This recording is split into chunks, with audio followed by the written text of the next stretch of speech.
Chapter 1. A Summer of Shadows. The Arrival. Billy's hands clenched tightly around the worn straps of his backpack as he stepped out of the bus, the summer heat beating down on him like a relentless sun. The small town of Hemlock Ridge, nestled beside a sprawling lake and thick woods, felt as remote as it was lonely. His father, John, stood at the edge of the gravel lot, wearing a smile that tried too hard, his plaid shirt and jeans looking as out of place as Billy felt in his ripped black tee and faded jeans. The town, with its quaint cottages and sleepy storefronts, seemed a world away from the chaos Billy had left behind. A messy divorce, shouted accusations, and the stifling silence that followed. Hemlock Ridge felt like a punishment, a place where time stood still, trapped under the shadows of ancient trees that loomed over the lake. The air smelled of pine and water, sharp and clean, but Billy couldn't shake the sense that it was hiding something dark that lurked just beneath the surface.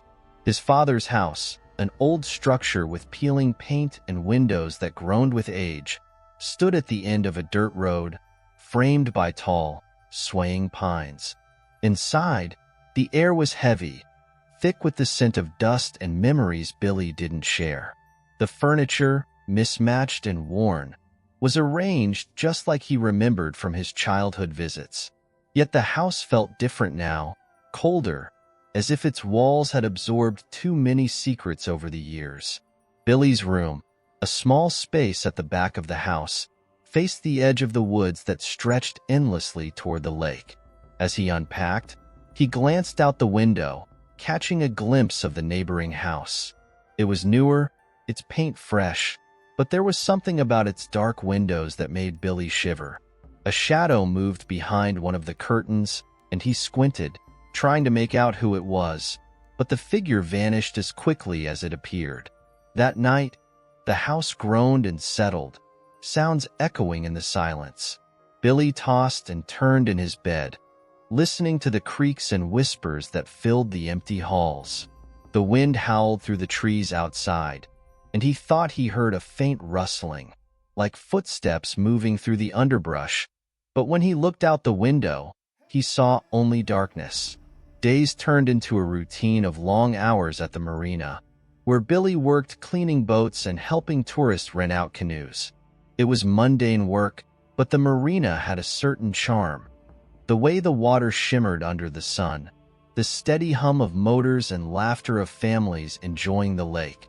It was here that he met Mallory, a girl with sun-kissed hair and freckles, who seemed to belong to the place in a way that Billy never could.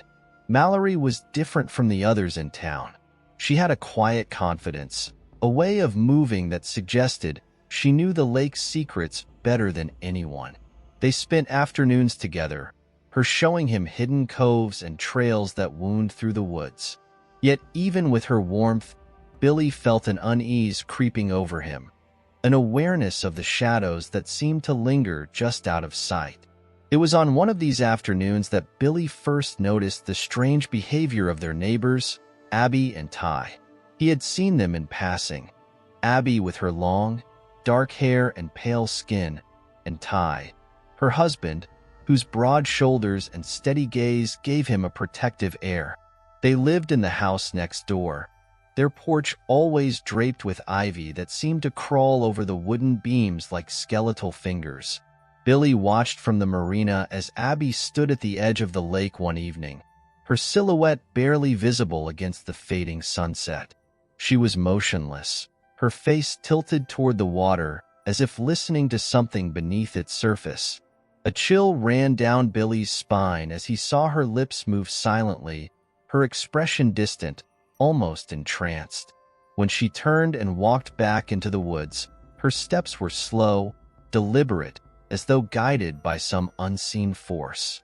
Over the next few days, Billy kept noticing things he couldn't explain. Abbie's late-night walks by the lake, the way she would stand perfectly still, staring into the shadows as if she could see something no one else could.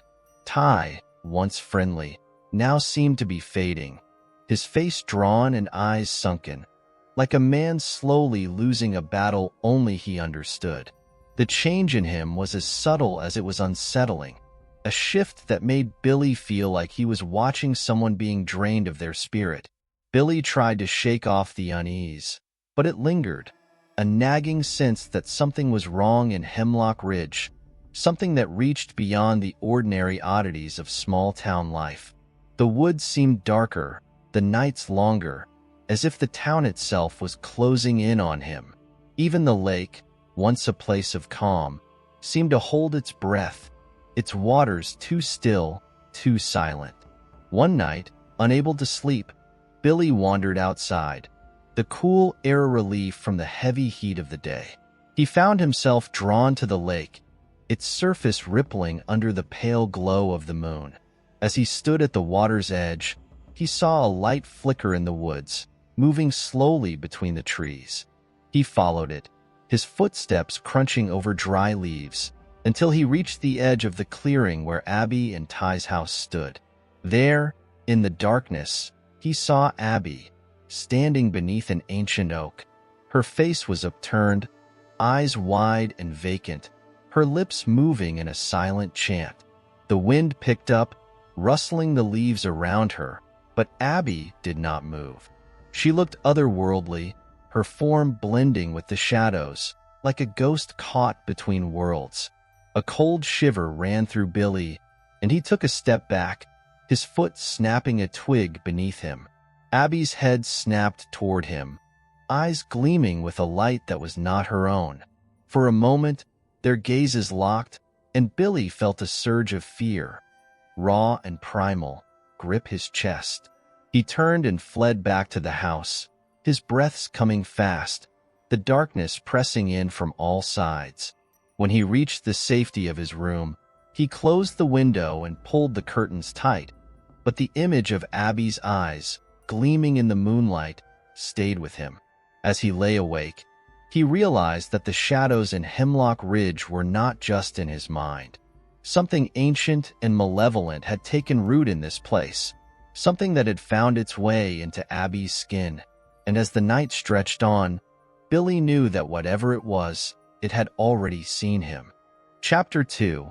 Whispers of the Deep. Secrets Unveiled. Morning in Hemlock Ridge came with a fog that clung to the lake's surface, a gray veil that blurred the shoreline and muffled the sound of the town waking up. Billy awoke to the distant call of loons echoing across the water, a haunting melody that sent a chill through his bones.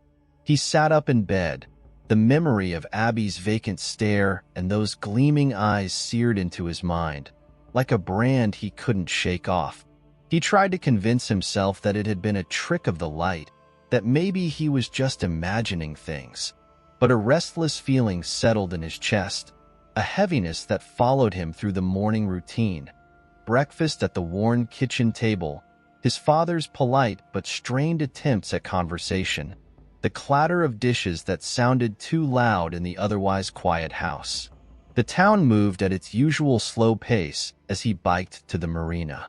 The gravel crunched under his tires, the air thick with the smell of wet earth and pine. Billy tried to focus on his tasks, scrubbing down boats, stacking life vests, but the image of Abbie in the woods lingered. Her hollow eyes seemed to watch him from the shadows, a specter that would not fade.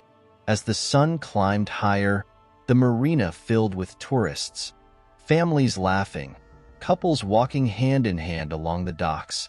But even in the light of day, Billy felt like he was being watched, like the lake and the woods beyond held a secret he wasn't meant to understand. He kept catching himself glancing toward the trees, half expecting to see Abbie's figure standing among the trunks, her eyes glowing with that eerie light. When he saw Mallory later that afternoon, he almost told her about what he'd seen, but the words caught in his throat. Instead, he followed her to a quiet cove where the water lapped against a sandy shore, trying to lose himself in her easy smile and the way she skipped rocks across the lake's surface. But even then, the shadows seemed to stretch longer, creeping closer as the day wore on. That evening, Billy took a detour on his way home, pedaling past Abbie and Ty's house. The air had turned cooler, a breeze whispering through the trees, carrying with it a faint, sickly sweet scent that made his stomach churn. The windows of their house were dark, curtains drawn tight, but Billy noticed something new. A bundle of strange symbols carved into the wood of the porch railing, their edges rough as if etched in haste. He didn't recognize the symbols, but they seemed old, ancient, like a language lost to time. He rode away quickly, the unease building in his chest, a pulse that quickened with every turn of his bike's wheels. When he finally reached his father's house, the sun had dipped below the treetops, casting long shadows across the yard. Billy's father was in his workshop out back, the steady buzz of his tools drifting through the dusk, but Billy couldn't bring himself to join him. Instead, he slipped inside, closing the door behind him and heading straight to his room. As night fell, Billy lay in bed, staring at the cracks in the ceiling. The house creaked around him, the kind of old, familiar noises that used to lull him to sleep when he was a child. But tonight, they felt different, sharper, more deliberate, like the house was trying to tell him something. The wind outside picked up, rattling the branches against his window, and he thought he heard a voice in the distance, faint and distorted, like a whisper carried on the breeze. He sat up, straining to listen, but the sound faded into the night. He shook his head, trying to shake off the unease that had wrapped itself around his thoughts, but it clung to him like a second skin. He couldn't stop thinking about Abbie, about the strange symbols on her porch, about the way her eyes had seemed to burn with something that wasn't entirely human. Billy got up, pacing the room, his mind racing. He felt like he was missing something, like there was a pattern he couldn't quite see. His gaze drifted to his window, and on a sudden impulse, he pulled open the curtains, staring out into the darkness. The woods loomed beyond, a mass of black shadows and tangled branches that seemed to stretch on forever. He thought he saw movement, a figure slipping between the trees, a pale blur against the night. His breath caught, heart pounding in his chest, but when he blinked, the figure was gone.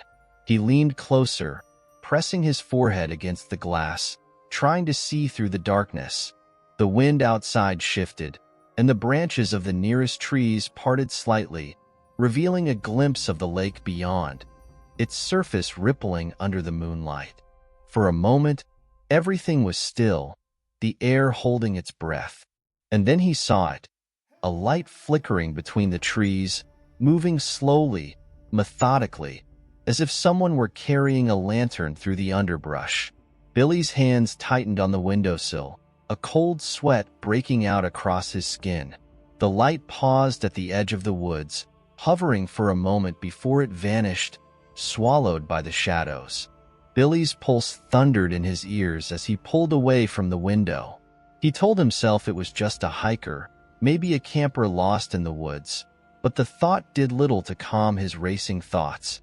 He moved back to his bed, lying down and closing his eyes, but sleep refused to come. He kept replaying the image of that light, the way it had moved with a purpose, as if it knew exactly where it was going. Hours seemed to crawl by, the silence pressing in from all sides. The wind outside died down, leaving the air heavy and still. Billy's thoughts grew hazy with exhaustion, his eyelids heavy, when suddenly a noise jerked him awake. A sharp, rhythmic tapping coming from the wall beside his bed. He sat up, heart hammering in his chest, staring at the wall where the sound had come from.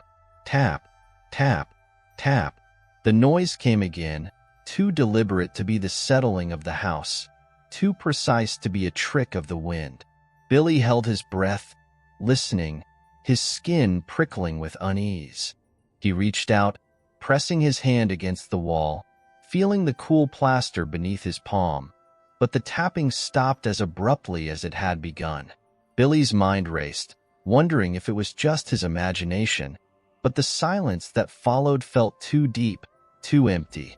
He pulled his hand away from the wall, climbing back into bed, but he couldn't shake the feeling that something was listening on the other side, something that had been watching him for longer than he realized. As he lay there, staring into the darkness, a new thought came to him, one that sent a shiver down his spine. What if the voice he thought he had heard earlier wasn't just the wind? What if there was something else in the woods, something that had noticed him just as he had noticed it?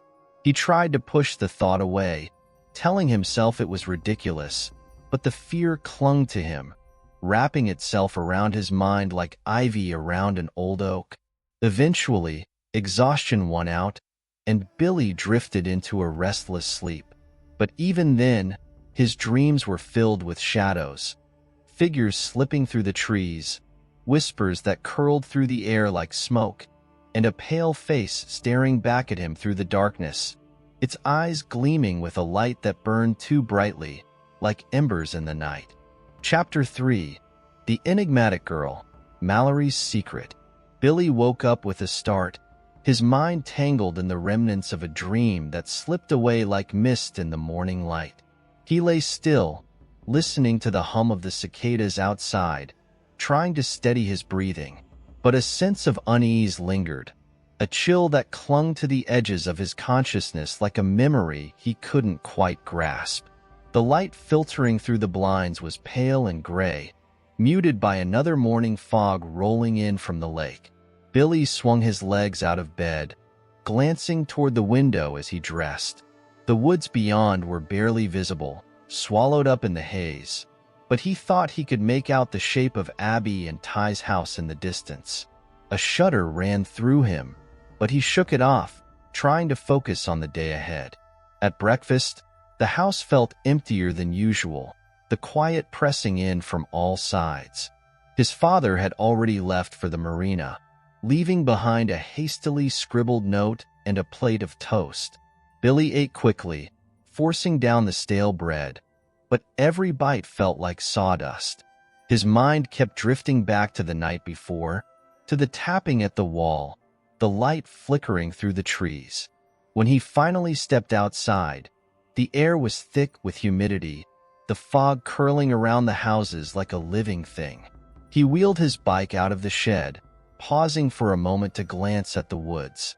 The fog shifted, parting for just a heartbeat, and he thought he saw a figure standing among the trees, pale and still as a statue. But when he blinked, the shape was gone, swallowed by the mist.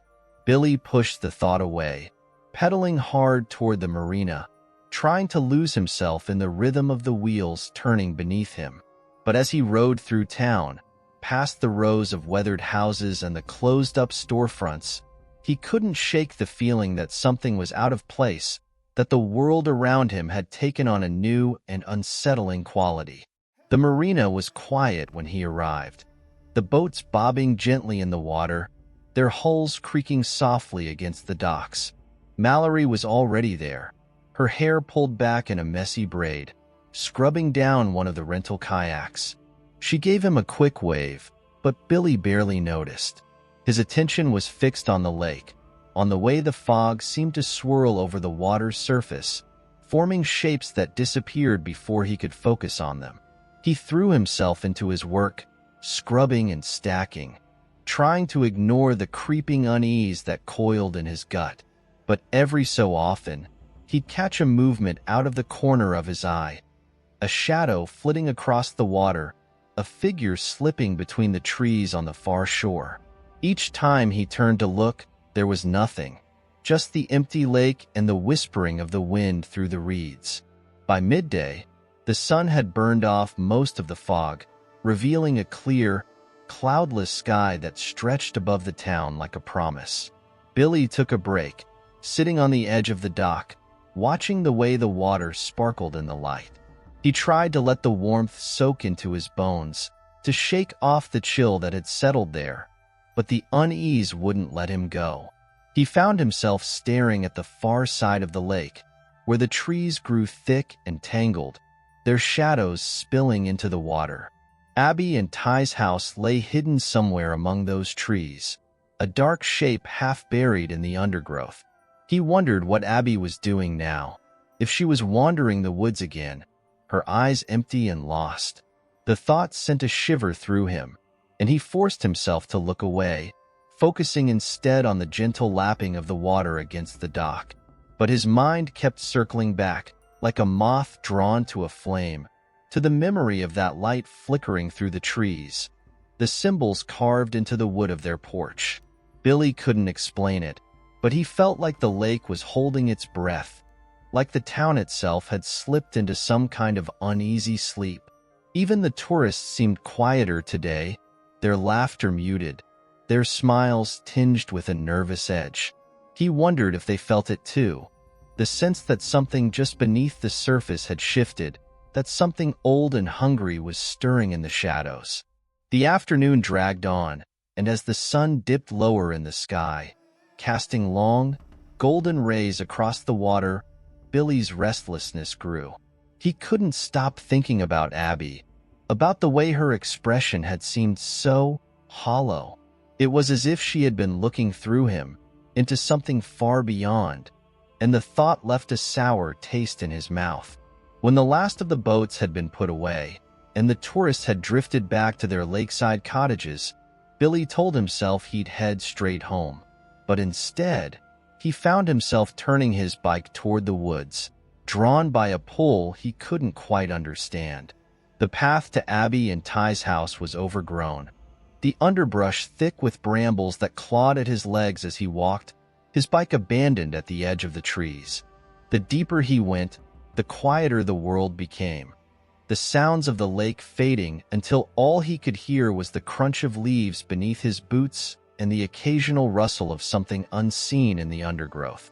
The air grew cooler, the shadows stretching longer, and for a moment, he wondered if he should turn back, if he should leave well enough alone. But then he spotted the house through the trees, its dark silhouette looming against the fading sky. Billy hesitated at the edge of the yard, hidden behind a tangle of branches. The house looked different in the twilight, its windows like empty eyes staring out into the woods. He could see the symbols carved into the porch more clearly now, their jagged lines cutting through the wood like scars. They seemed to pulse faintly in the dying light, as if they were breathing. He crept closer, his heart thudding in his chest, the air growing thick with the same sickly sweet scent he had noticed the night before. It was stronger now, clinging to the back of his throat, making his stomach twist. He reached the edge of the porch, his fingers brushing the rough carvings, and for a moment, he thought he felt warmth radiating from the symbols, like a faint heartbeat beneath the wood. Suddenly, a shadow moved across the window, a pale figure gliding past the glass. Billy froze, his breath catching in his throat. It was Abbie, her face hidden in the dim light, her movements slow and deliberate. But as she turned, he caught a glimpse of her eyes, and a cold terror shot through him. They glowed with that same unnatural light, burning with a fire that didn't belong to this world. Billy stumbled back, his foot catching on a loose board, sending him sprawling into the dirt. He lay there, panting, staring up at the house as the last rays of sunlight slipped below the horizon. The world seemed to hold its breath, the air thick with a silence that pressed against his ears, and he realized with a sick certainty that he had crossed a line, that he had seen something he was never meant to see. The shadows seemed to deepen, crawling across the yard like fingers reaching for him, and Billy scrambled to his feet, his mind screaming at him to run. He turned and fled into the woods, branches whipping against his face, the darkness swallowing him up. But even as he ran, he could feel those eyes on him, watching from the shadows, following his every step. When he finally reached the edge of the woods, gasping for breath, he dared to glance back. The house was barely visible through the trees, a dark shape against the night, but he thought he saw a flicker of light moving through the windows, a pale figure slipping through the rooms like a ghost. Billy staggered home, his legs trembling, his mind reeling with what he had seen. As he reached the porch, he glanced back one last time. But the woods behind him were silent, the shadows still. He slipped inside, locking the door behind him, and leaned against the wall, trying to calm his racing heart. But even in the safety of his room, with the door shut tight and the covers pulled up to his chin, he couldn't shake the feeling that he had brought something back with him, something that now lurked just beyond the edges of the light. And as he finally drifted into an uneasy sleep, he thought he heard a soft tapping at his window, like fingers trailing across the glass, like a whisper from the dark. Chapter 4. The Watchful Eyes. Abbie and Ty. Morning came slowly, the sun clawing its way through a sky shrouded in heavy clouds. Billy woke to the sound of raindrops tapping against the roof, a steady rhythm that drummed in time with his racing thoughts. His sleep had been filled with fractured images, glimpses of Abbie's glowing eyes, the twisting symbols on the porch, and a shadow that seemed to slink through the trees, just beyond the reach of the light. He lay in bed, staring up at the cracks in the ceiling, trying to shake the remnants of the dream. But the unease clung to him like a second skin. Every creak of the house seemed amplified, every shadow stretching longer than it should, until he couldn't stand it any longer. He threw back the covers and dressed quickly, pulling on a hoodie to ward off the morning chill. The rain had turned the yard into a patchwork of mud and puddles, and the air smelled of wet earth and pine. He stepped out onto the porch, the damp wood cool beneath his bare feet, and took a deep breath, trying to clear his mind. But even here, with the rain falling softly around him, he couldn't shake the feeling that something was watching from the woods, hidden just beyond the veil of mist that clung to the trees. Billy grabbed his bike, ignoring the way the tires skidded in the mud, and headed into town. The rain stung his cheeks, cold and insistent, but he welcomed the sharpness of it, letting it clear the cobwebs from his head. He rode past the marina, where the boats rocked gently in the choppy water, past the rows of houses with their drawn curtains and darkened windows, and onto the narrow road that wound through the woods. He didn't know what he was looking for, but he felt a strange pull, like an invisible thread guiding him deeper into the trees. He thought of Abbie's pale face behind the window, of the symbols that seemed to pulse with a life of their own, and a knot of fear tightened in his chest. But beneath the fear was something else, a flicker of defiance, a need to understand what was happening. The road curved sharply, disappearing into a wall of dense underbrush, and Billy slowed, squinting through the rain. He thought he saw movement in the shadows, a flash of pale skin, a figure slipping between the trees.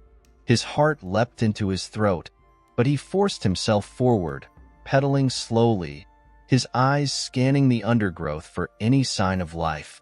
The figure appeared again, farther down the road, moving with an eerie grace that made Billy's skin crawl. He followed, the wheels of his bike crunching over wet gravel, his breath fogging in the cold air. The rain blurred his vision, making the world around him seem soft-edged and unreal. But he kept his eyes fixed on the shape weaving through the trees, the sense of unease growing with every turn of the pedals. The road ended at a clearing, the trees parting to reveal a small, overgrown path that led deeper into the woods. Billy hesitated, his bike skidding to a stop. The figure was gone, swallowed up by the shadows, but he could still feel its presence, a weight in the air that pressed against his skin.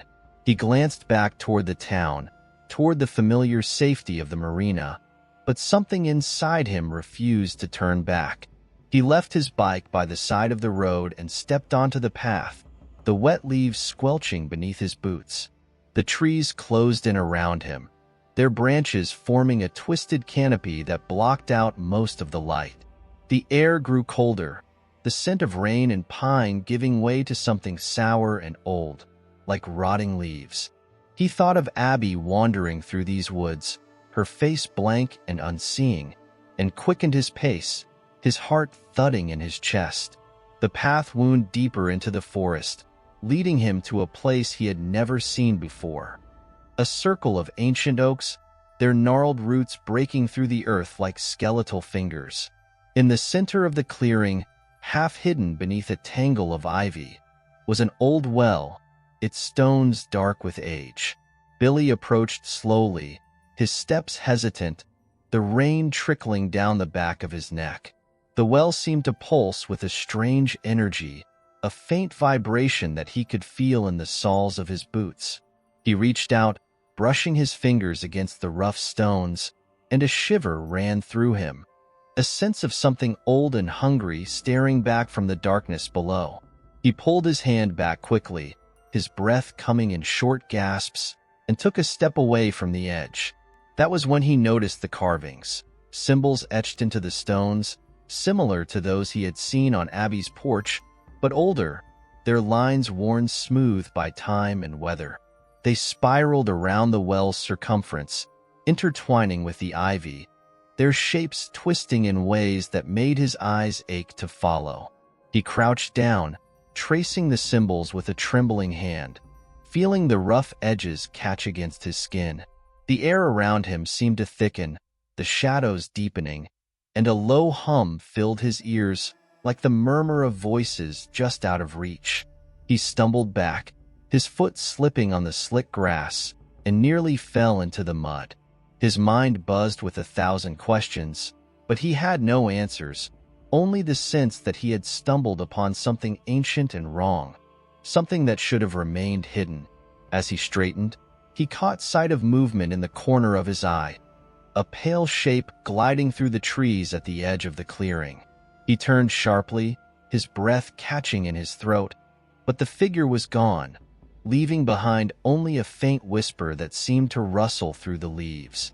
The sound sent a chill through him, like a breath against the back of his neck, and he fought the urge to flee, forcing himself to stay in place. He looked back at the well, the symbols seeming to shift and twist under the rain, and a realization struck him like a physical blow. Whatever had taken hold of Abbie, whatever was lurking behind her empty eyes, it was connected to this place, to these symbols, to the darkness that seeped up from the ground like poison. Billy turned and ran, his feet slipping in the mud, branches whipping at his face as he crashed through the undergrowth. The rain blurred his vision, the trees merging into a dark blur, but he kept running, driven by a nameless fear that clawed at his insides. He burst out of the woods and onto the road, his lungs burning, his clothes soaked through, and stumbled toward his bike. He didn't stop pedaling until he reached the safety of his house, throwing his bike down and bolting up the steps 2 at a time. He slammed the door behind him, leaning against the wood, his chest heaving, the rain still drumming against the roof above. He felt like he had been pulled into a dream, a nightmare that he couldn't wake from, and the fear gnawed at him, a constant, insistent pressure that made his hands shake. In his room, he sat on the edge of his bed, staring out the window at the rain-soaked woods. The shadows between the trees seemed to shift, forming shapes that slithered through the underbrush, and he wondered how many eyes were watching from the darkness, hidden behind the veil of rain. He thought of Abbie's glowing eyes, of the ancient well, and the symbols that twisted through his mind like a riddle without an answer. That night, he couldn't sleep, lying awake in the dark, listening to the rain and the creaks of the old house. He felt like the shadows had crept inside, curling around the corners of his room, slipping beneath the floorboards. The hum from the well echoed in his mind, a low murmur that drowned out his thoughts, and he couldn't shake the feeling that something was waiting for him in the darkness, something that would not rest until it had claimed him, too. The hours stretched long, the night thick with unspoken fear, and he felt the weight of the unknown pressing down on him, a darkness that wrapped itself around his bones. As dawn broke, casting a pale light across the room, Billy sat up, exhausted but resolute. He knew he couldn't avoid the truth any longer, couldn't turn away from the shadows that lurked in the woods. Whatever had taken hold of Abbie, whatever ancient force whispered beneath the earth, it was coming closer, slipping through the cracks in the world, and he knew, deep down, that there was no escaping it, that the darkness would find him wherever he went. Chapter 5. Unearthly Discoveries. The Hidden Truth. The days stretched into an uneasy blur after Billy's discovery in the woods. He moved through the routines of summer like a ghost in his own life, his thoughts never far from the well, from the symbols, from the pale figure that lingered just beyond the edge of sight. Each morning, he went to work at the marina, where the scent of gasoline and brine mingled in the air, the boats creaking gently in their moorings. But even here, surrounded by the familiarity of the docks and the rhythmic lapping of waves, the sense of being watched never left him.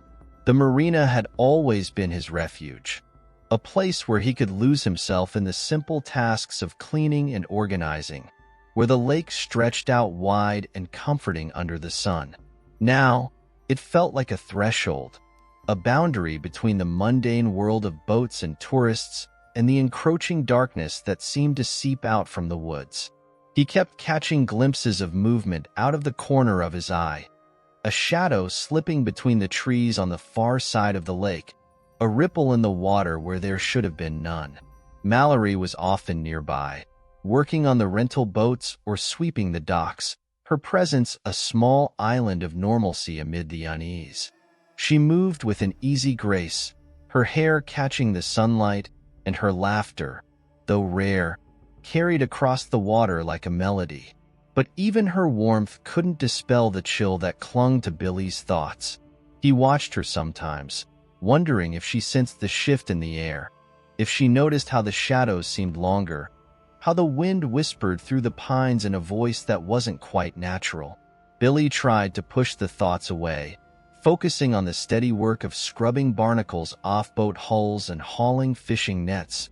But his mind kept drifting back to the clearing, to the well, to the ancient symbols that seemed to pulse with a life of their own. The memory of the figure in the woods haunted him, a flash of pale skin and dark eyes that lingered in the corners of his vision. At night, he dreamed of the well, of a darkness that bubbled up from its depths like black water, seeping into the earth, spreading through the roots of the trees until it reached his own doorstep. One evening, as the sun dipped low over the lake, casting long shadows across the water, Billy found himself lingering at the edge of the marina, staring out across the darkening surface. The wind stirred the pines, sending ripples across the lake, and he felt a shiver run down his spine, a sense that something was shifting beneath the water's surface.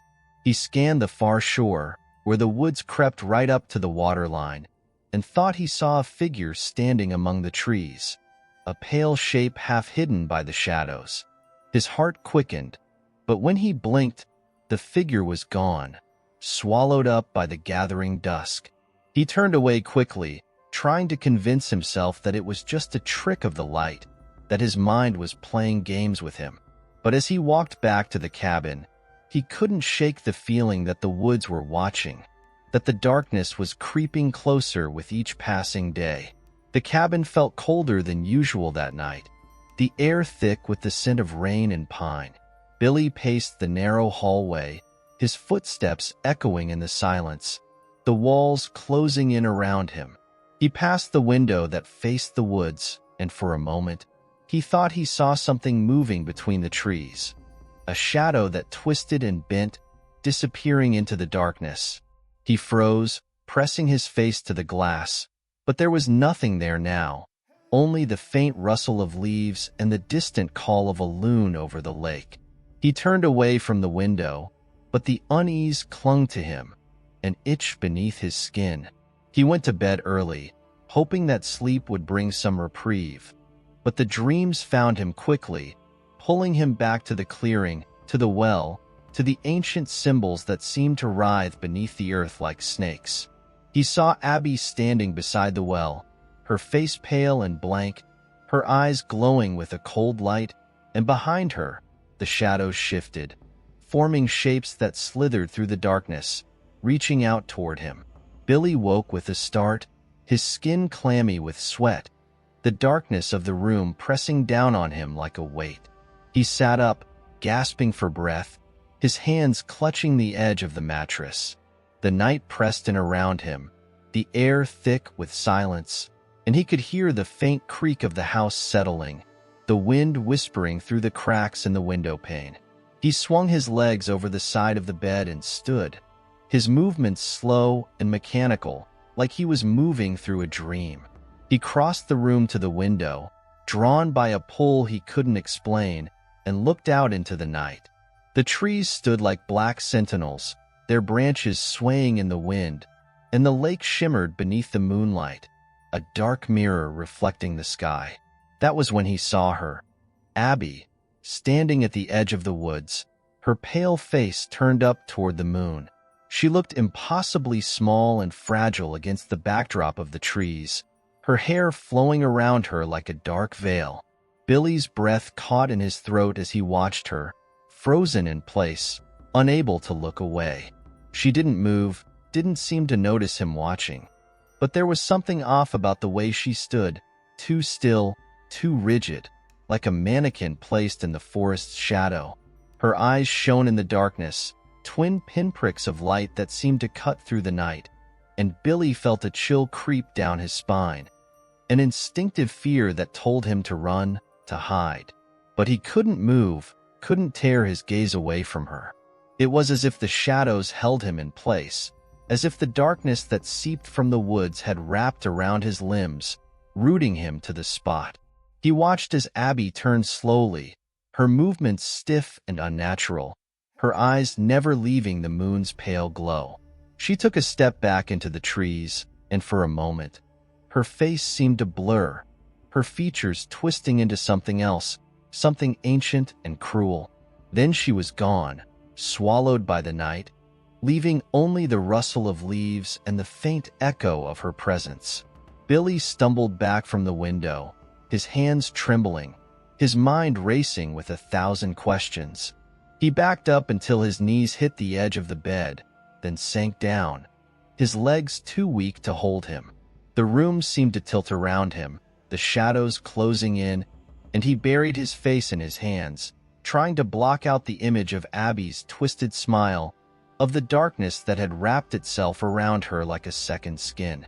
He lay awake until dawn, listening to the wind howl through the trees, to the creaks and groans of the old house. He knew that he couldn't ignore what he had seen, that whatever was happening to Abbie was no longer just a strange quirk, no longer something he could dismiss as a trick of the light.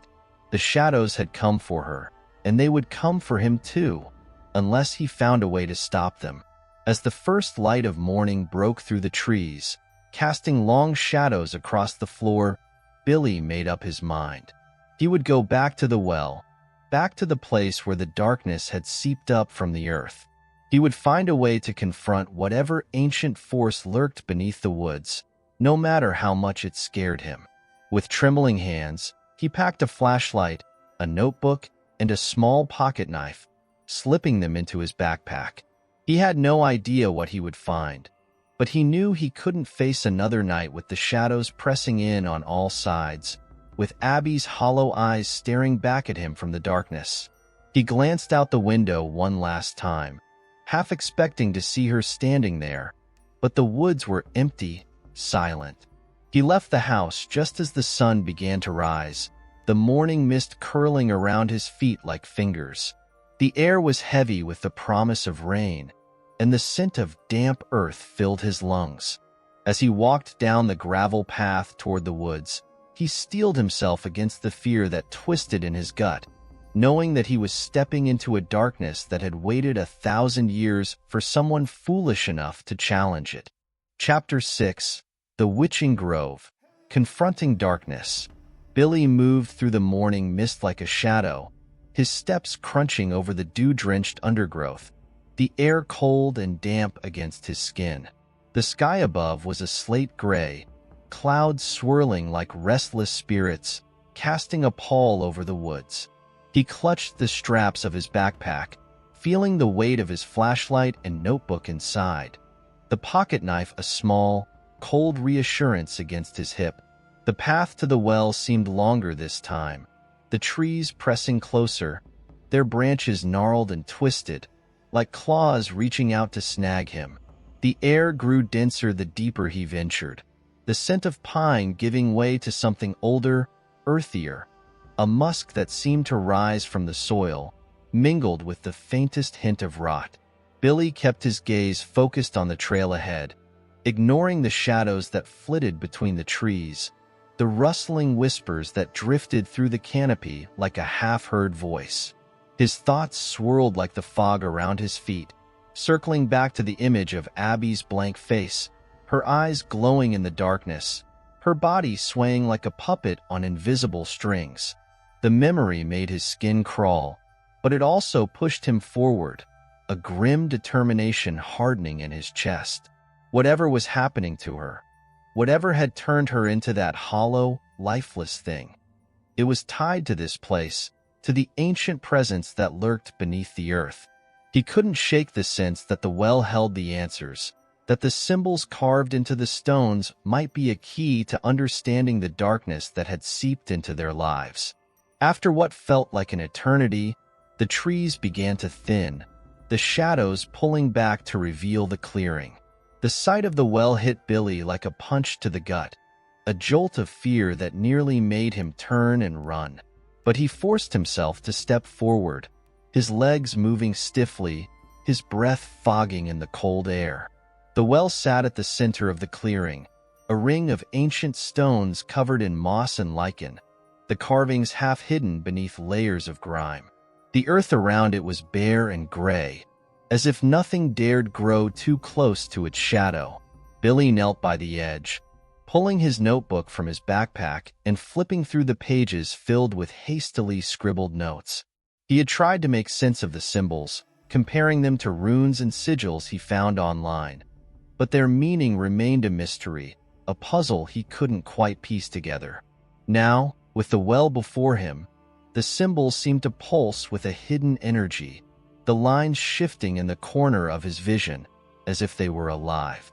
He took a deep breath, steadying himself, and shone his flashlight down into the well.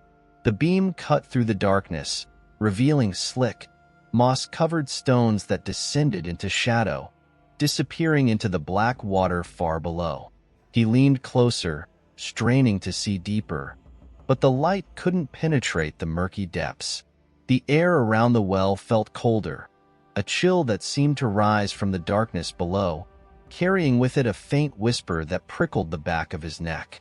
Billy reached out, his fingers brushing the edge of the stone, and felt a tremor run through the ground, a subtle vibration that traveled up his arm and into his chest. He yanked his hand back, his heart racing, and glanced around the clearing, half expecting to see Abbie standing among the trees, watching him with those hollow eyes. But he was alone, the woods silent except for the rustling of leaves in the wind. He tried to steady his breathing, but the sense of wrongness clung to him, a weight pressing down on his shoulders. He flipped open his notebook and began to sketch the symbols again, tracing their lines with shaking hands, trying to commit every detail to memory. As he worked, he noticed something he hadn't before. A pattern hidden among the symbols, a spiral that seemed to twist inward, drawing his gaze toward the center of the well. He hesitated, then reached into his backpack and pulled out a length of rope. He had brought it on a hunch, a nagging thought that he might need to see what lay beneath the surface. He looped the rope around one of the sturdier stones, testing the knot with a few sharp tugs, then tied the other end around his waist. The idea of descending into the darkness made his skin crawl, but he pushed the fear aside, knowing that he couldn't turn back now. With one last look at the clearing, Billy took hold of the rope and swung himself over the edge, his feet finding purchase on the slick stones. He descended slowly, each movement careful and deliberate, the flashlight tucked into his pocket, casting jittery beams across the walls. The air grew colder the deeper he went, the chill biting through his clothes, and the whispering grew louder, a susurrus of voices that seemed to echo up from the depths. The stones beneath his hands were damp and slimy, covered in a thin film of algae that made his grip precarious. He glanced down, the beam of his flashlight catching on the black water below, and saw something move just beneath the surface, a ripple that spread outward, as if something had disturbed the stillness. His pulse quickened, a surge of primal fear flooding his veins, but he forced himself to keep climbing, descending into the darkness, the rope creaking softly above him. After what felt like an eternity, his feet splashed into the water, the cold seeping through his shoes and biting into his skin. He stood there for a moment, shivering, the beam of his flashlight cutting through the shadows, revealing the moss-covered walls of the well. The water came up to his calves, dark and murky, the surface rippling with an unseen current that tugged at his legs. He turned in a slow circle, the flashlight sweeping over the stones, and stopped when he saw the markings. They covered the lower walls, hidden beneath layers of algae and grime. Intricate spirals and jagged lines that seemed to twist and writhe beneath his gaze. He reached out, brushing his fingers over the carvings, and felt a jolt run through him, a surge of energy that made the hairs on his arms stand on end. The whispers grew louder, filling his ears, the voices overlapping in a chaotic murmur that seemed to come from everywhere and nowhere at once. He pressed his hands to his ears, but the sound cut through, a chorus of voices that spoke in a language he couldn't understand, their words slithering into his mind like cold fingers. In the flashlight's beam, he saw something glinting beneath the water's surface, a shape buried in the muck at the bottom of the well. He knelt, plunging his hands into the frigid water, the cold biting into his skin as he fumbled for the object. His fingers closed around something smooth and round, and he pulled it free, holding it up to the light. It was a small, round stone, carved with the same spiral pattern he had seen on the well's edge, the lines twisting inward toward a central point. But as he held it, the stone seemed to pulse in his hand, a faint warmth spreading through his palm, the spirals shifting like coiled snakes beneath his touch. Billy's heart pounded in his chest as he stared at the stone, a sense of dread clawing at the edges of his mind. He tried to drop it, but his fingers wouldn't obey, locked around the smooth surface as if by some invisible force. The whispers swelled around him, rising into a deafening chorus, and he felt the water stir beneath his feet, the surface rippling as if something massive moved below. The darkness pressed in around him, the air thick with the scent of earth and decay, and he felt a presence coil around his mind, a cold intelligence that seeped through the cracks in his thoughts. He staggered back, his boots slipping on the slick stones, his breath coming in ragged gasps.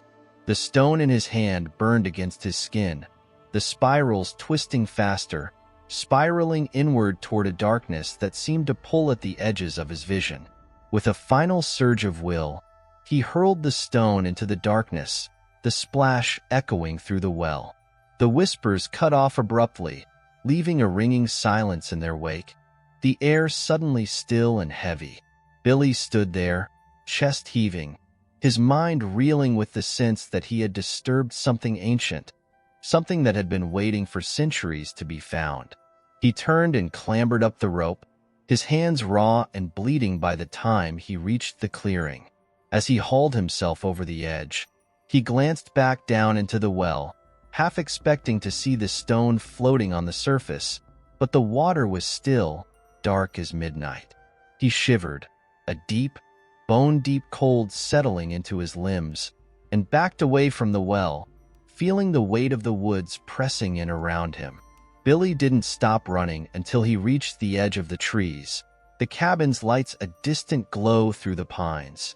He stumbled through the undergrowth, his breath coming in sharp, painful bursts, the chill of the well's water clinging to him like a second skin. But as he crossed the threshold of the woods, he felt a shadow pass over him, a presence lingering just beyond the edge of his thoughts, watching, waiting. And he knew with a certainty that settled like a stone in his gut, that whatever he had awakened in the well had followed him back. Chapter 7. Echoes of the Past. A haunting revelation. Billy's thoughts churned as he moved through the dense forest, the morning sun barely cutting through the canopy. The cool air seemed to cling to his skin, thick with the scent of damp earth and decaying leaves. His legs burned with each step, but he kept going, driven by the images that haunted his mind. The stone with its twisting spiral, the whispers that had filled his head in the well's darkness. They followed him like a shadow, slipping into the quiet moments, pulling at the edges of his thoughts. The cabin loomed up ahead, its weathered siding almost disappearing into the surrounding trees, the roof sagging under a shroud of moss.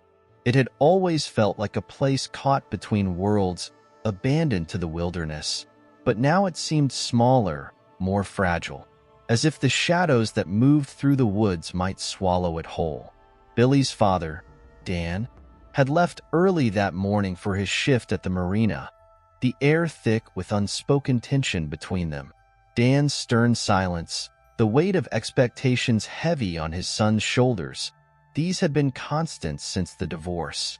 But now, as Billy crossed the clearing, his mind wasn't on their strained relationship or the summer days spent hauling fishing gear and cleaning boats.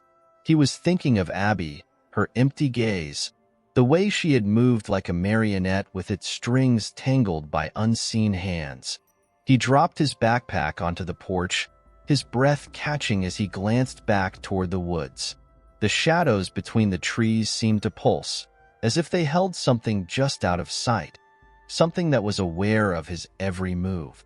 He turned away, forcing himself inside, but the unease lingered, pressing against the back of his skull. Inside the cabin, the air was cool and stale, the kind of stillness that seemed to settle into old places. Billy moved through the small kitchen, absently flipping on the radio, but the static hiss that filled the air made his skin prickle. He spun the dial, but all he found were faint murmurs that seemed to slip through the white noise. Words he couldn't quite understand, as if they were being spoken just beyond the range of hearing. He snapped the radio off, the silence closing in around him, and went to the window. From there, he could see the edge of Abbie and Ty's property through the trees, their small, weather-beaten house standing in the shadows. Ty's beat-up truck was parked out front, its hood covered in a layer of pine needles. Abbie hadn't left the house since that night, and Billy hadn't seen Ty either, though he had glimpsed a shape moving past their window. Slow, almost aimless, as if searching for something just out of reach. Billy knew he should let it go, that he had enough on his plate without adding his neighbor's troubles to the list. But the images from the well, the symbols, the whispers, they seemed to tie everything together in ways he couldn't ignore. It felt like something was guiding him, pulling him deeper into a darkness he barely understood. He grabbed his father's binoculars from the shelf by the door, stepping out onto the porch. He focused on Abbie's house, the glass cold against his brow, his heartbeat loud in his ears. The windows of the house were dark, the curtains drawn tightly shut. But as he scanned the front yard, he saw movement, a pale figure standing among the pines, barely visible through the shifting shadows. It was Abbie, her hair hanging in a matted tangle over her shoulders, her clothes loose and threadbare. She swayed on her feet, her body moving in a slow, rhythmic motion that made Billy's stomach turn. It was the same movement he'd seen that night, that unnerving, unnatural sway. Her head tipped back, her face turned up toward the treetops, as if she were listening to something in the canopy above. Billy's grip tightened on the binoculars, his breath fogging the lenses as he tried to make out more details. There was something different about her, something wrong. Her skin looked paler, almost translucent, like the light was bleeding through her. Her mouth hung open, lips forming words that were swallowed by the wind. And then, suddenly, she jerked forward, as if a string had been pulled taut, stumbling toward the shadowed doorway of her house. The movement was so violent, so abrupt, that Billy nearly dropped the binoculars. He pulled them back up just in time to see the front door swing open, revealing the dark interior beyond. Abbie disappeared inside, the door slamming shut behind her with a force that made the windows rattle. Billy's hands shook as he set down the binoculars, the strange, hollow fear creeping up his spine. He could feel the wells chill in his bones, the memory of those whispers like a distant hum at the edge of his consciousness. Whatever had taken root in the woods, it wasn't just watching anymore. It was spreading, sinking its claws deeper into their lives. The day passed in a haze, Billy moving through the cabin like a ghost, his mind circling back to Abbie's house again and again. He thought about calling his father, about telling him everything, but the words twisted in his throat, too tangled with the weight of disbelief. He knew what his dad would say, that he was letting his imagination run wild, that the isolation was getting to him. He would dismiss it as nothing more than teenage restlessness. But Billy couldn't shake the feeling that time was running out, that whatever force was at work here was growing stronger with each passing hour. He spent the afternoon poring over his notebook, copying down the symbols from the well, sketching the spirals again and again until the lines seemed to blur on the page. The spiral always led inward, always toward that dark, empty center. He tried to map out its meaning, to find some logic in the madness, but it eluded him, slipping through his grasp like sand through his fingers. As dusk fell, Billy found himself drawn to the edge of the woods again, staring into the shadows that had grown longer, darker. The clearing where the well lay felt like a wound in the earth, a scar that hadn't healed, and he knew he couldn't stay away much longer. He needed to understand, to find a way to break the hold that the darkness had on Abbie, and perhaps on him too. That night, as the sky darkened and the woods sank into shadow, he crept through the undergrowth, his flashlight cutting a thin path through the trees. He moved silently, his senses tuned to every rustle, every snap of a twig beneath his boots. The air felt colder than it should, a biting chill that sank into his skin, making his breath come out in white puffs. He stopped at the edge of the clearing, crouching low behind a thick pine, and peered through the branches. Abbie's house loomed in the distance, the windows dark, but there was a faint glow coming from the woods behind it, a flickering light, like the glow of a candle. He tightened his grip on the flashlight, creeping closer until he could make out the source of the light. A figure stood at the base of a twisted oak, their back turned to him, a lantern held aloft in one hand. Billy's pulse quickened as he recognized the shape. Ty, Abbie's husband. He was digging, his hands working furiously at the soil, the lantern casting long shadows that writhed across the forest floor. Ty's movements were frantic, desperate, as if he were racing against some unseen force. The dirt flew up around him, the hole growing deeper by the second. Billy inched closer, his mind racing with questions, but he kept himself hidden in the shadows. He watched as Ty reached into the hole, pulling something free, a bundle wrapped in what looked like old cloth, the fabric stained with dark patches. Ty cradled the bundle to his chest, rocking back and forth as he muttered to himself, his face twisted with fear.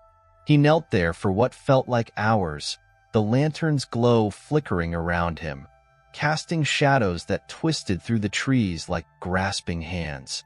And then, slowly, he began to rebury the bundle, covering it with earth until the ground was smooth again.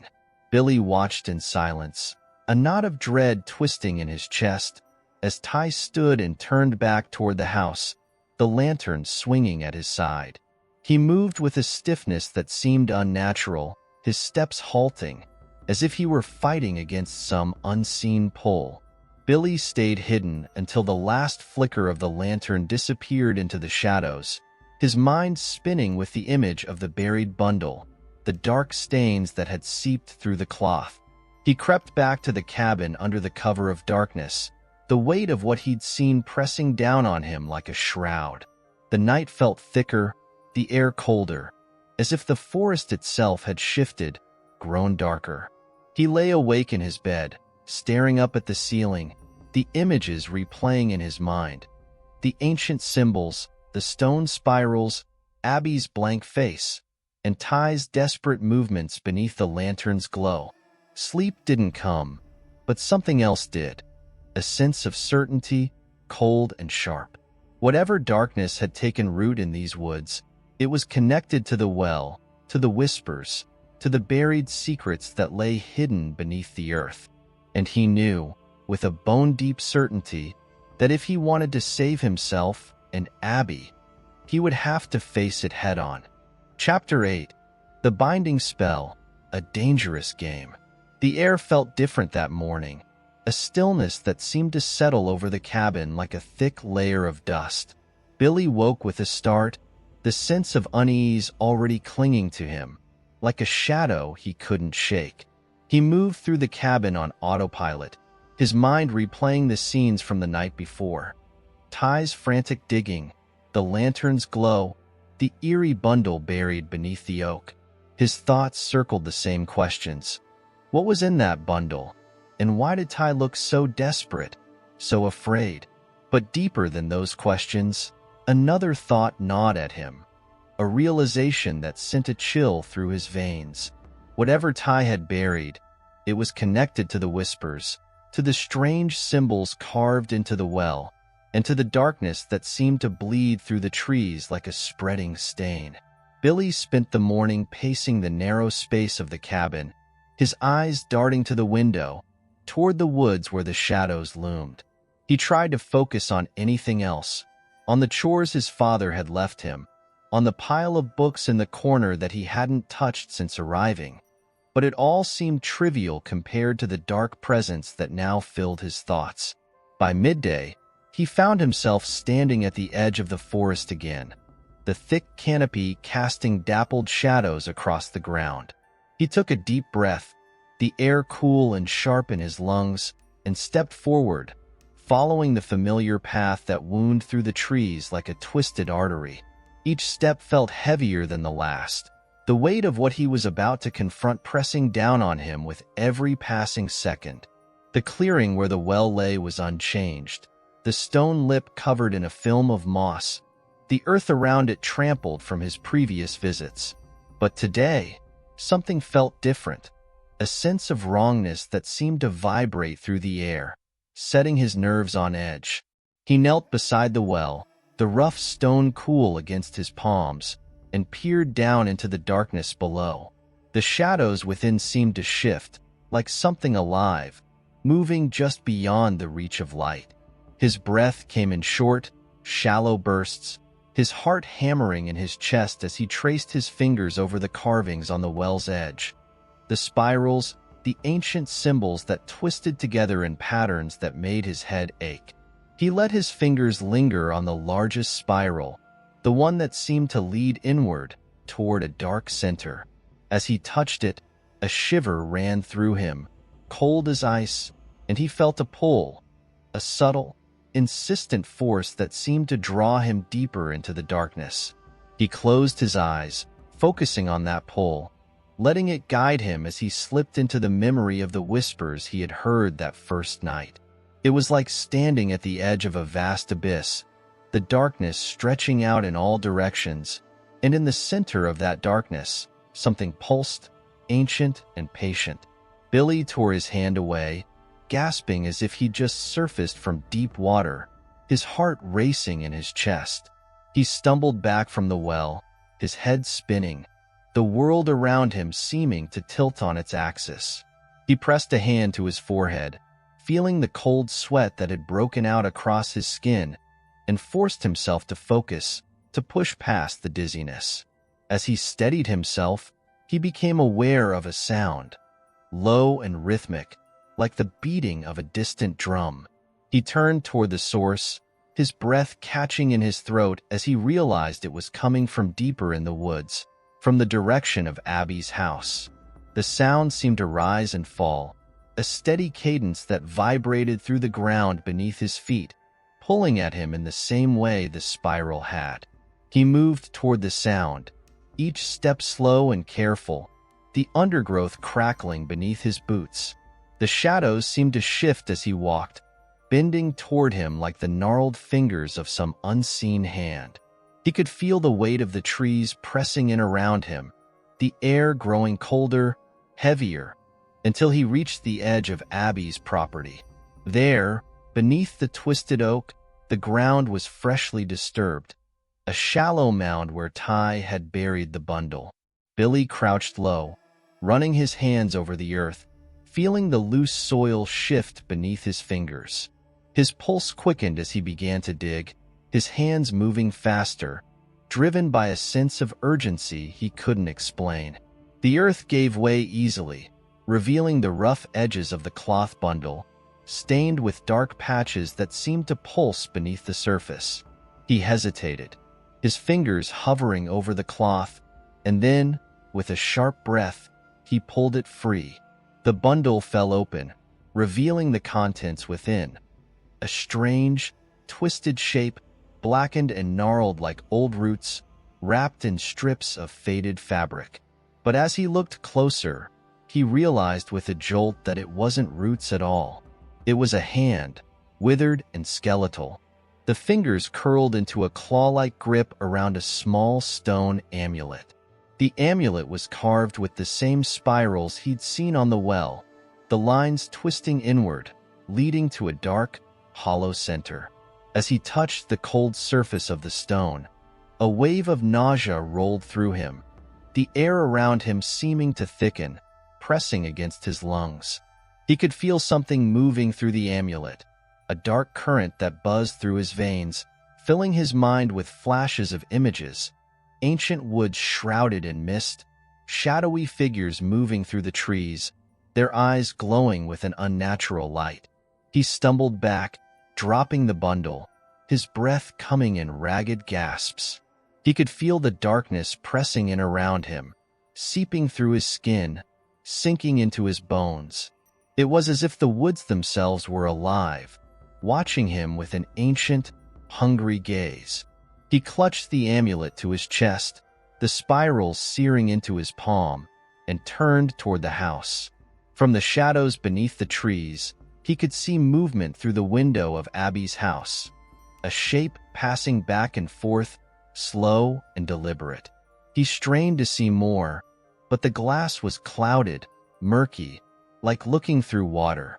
The shape moved again, and for a moment, he thought he saw Abbie's pale face, her eyes wide and unblinking, fixed on something in the distance. Billy tightened his grip on the amulet, the cold stone digging into his skin, and turned back toward the woods. He moved through the trees with a new sense of purpose, the rhythm of the distant drumbeat growing louder in his ears. It seemed to resonate with the pulse of the amulet, each beat syncing with the throb of his own heart. As he neared the well again, the drumbeat faded, replaced by a low hum that seemed to vibrate through the stones. He crouched at the edge, holding the amulet over the dark water, feeling the pull grow stronger, more insistent. It was like the well itself was calling to him, the darkness within hungry for whatever lay hidden in the amulet's carved spiral. He hesitated, the weight of the decision pressing down on him like a physical force. He could sense that whatever power resided in the amulet, it was not meant to be released lightly.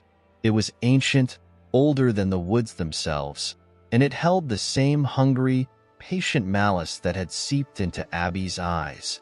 But beneath that malice, there was something else, a promise of answers, of understanding, if only he was willing to reach deeper.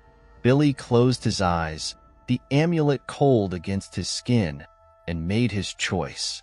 He leaned forward, letting the amulet slip from his fingers, watching as it fell through the shadows, the spirals catching the faint light as it disappeared into the water below.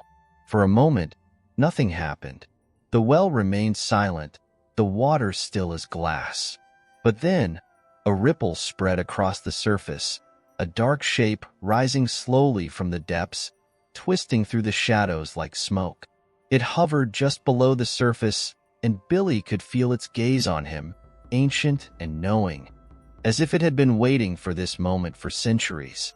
The shadows deepened, folding in around him, and the last of the daylight disappeared, swallowed by the darkness that had been hiding beneath the surface of the well. The hum grew louder, vibrating through his bones, and Billy's mind filled with visions of twisted trees, hollow-eyed figures moving through the fog, their mouths open in a silent chant.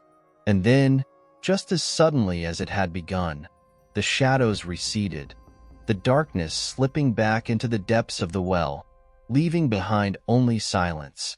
Billy stood at the edge, his breath coming in shallow gasps, the memory of the darkness still pulsing through his veins. He didn't know what he had awakened, or what he had set in motion, but he knew one thing for certain. He wasn't alone anymore. Chapter 9. When night falls, the gathering storm. Billy's steps felt heavy as he made his way back to the cabin, the weight of the well's darkness clinging to him like a shroud. The woods had taken on a different air, a palpable tension lurking in every shadow, in the way the trees leaned toward one another as if exchanging secrets.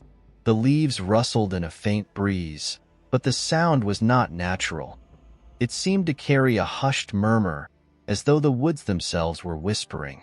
His mind churned with images, flashes of the dark shape rising from the well, the ancient symbols etched into the amulet, and Abbie's distant, vacant gaze through the window. They swirled together in a haze, their meanings just beyond his grasp, like fragments of a dream slipping away with each passing second. He knew he was close to something, some truth buried beneath the soil of the woods, but it eluded him, taunting him with its silence. The sun hung low in the sky as he reached the edge of the clearing, casting long shadows that seemed to stretch toward him, fingers of darkness creeping along the forest floor. He crossed the threshold of the cabin's porch, the wood creaking beneath his weight, and paused at the door, glancing over his shoulder one last time. The trees stood tall and unmoving, but he felt their gaze, the oppressive weight of their presence pressing down on him.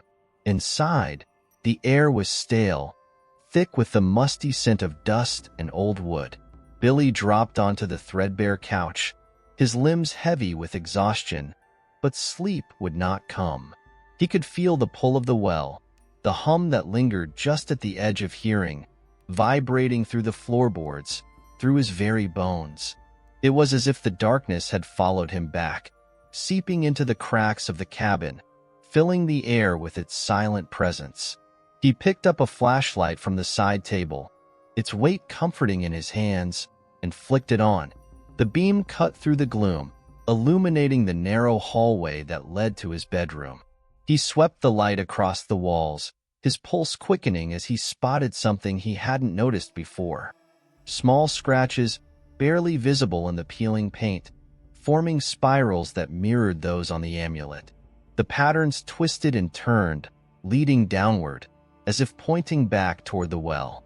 Billy's stomach twisted with unease, and he followed the scratches down the hallway, his mind racing. They grew more numerous as he moved, spiraling around the doorframe to his room and continuing onto the floorboards inside.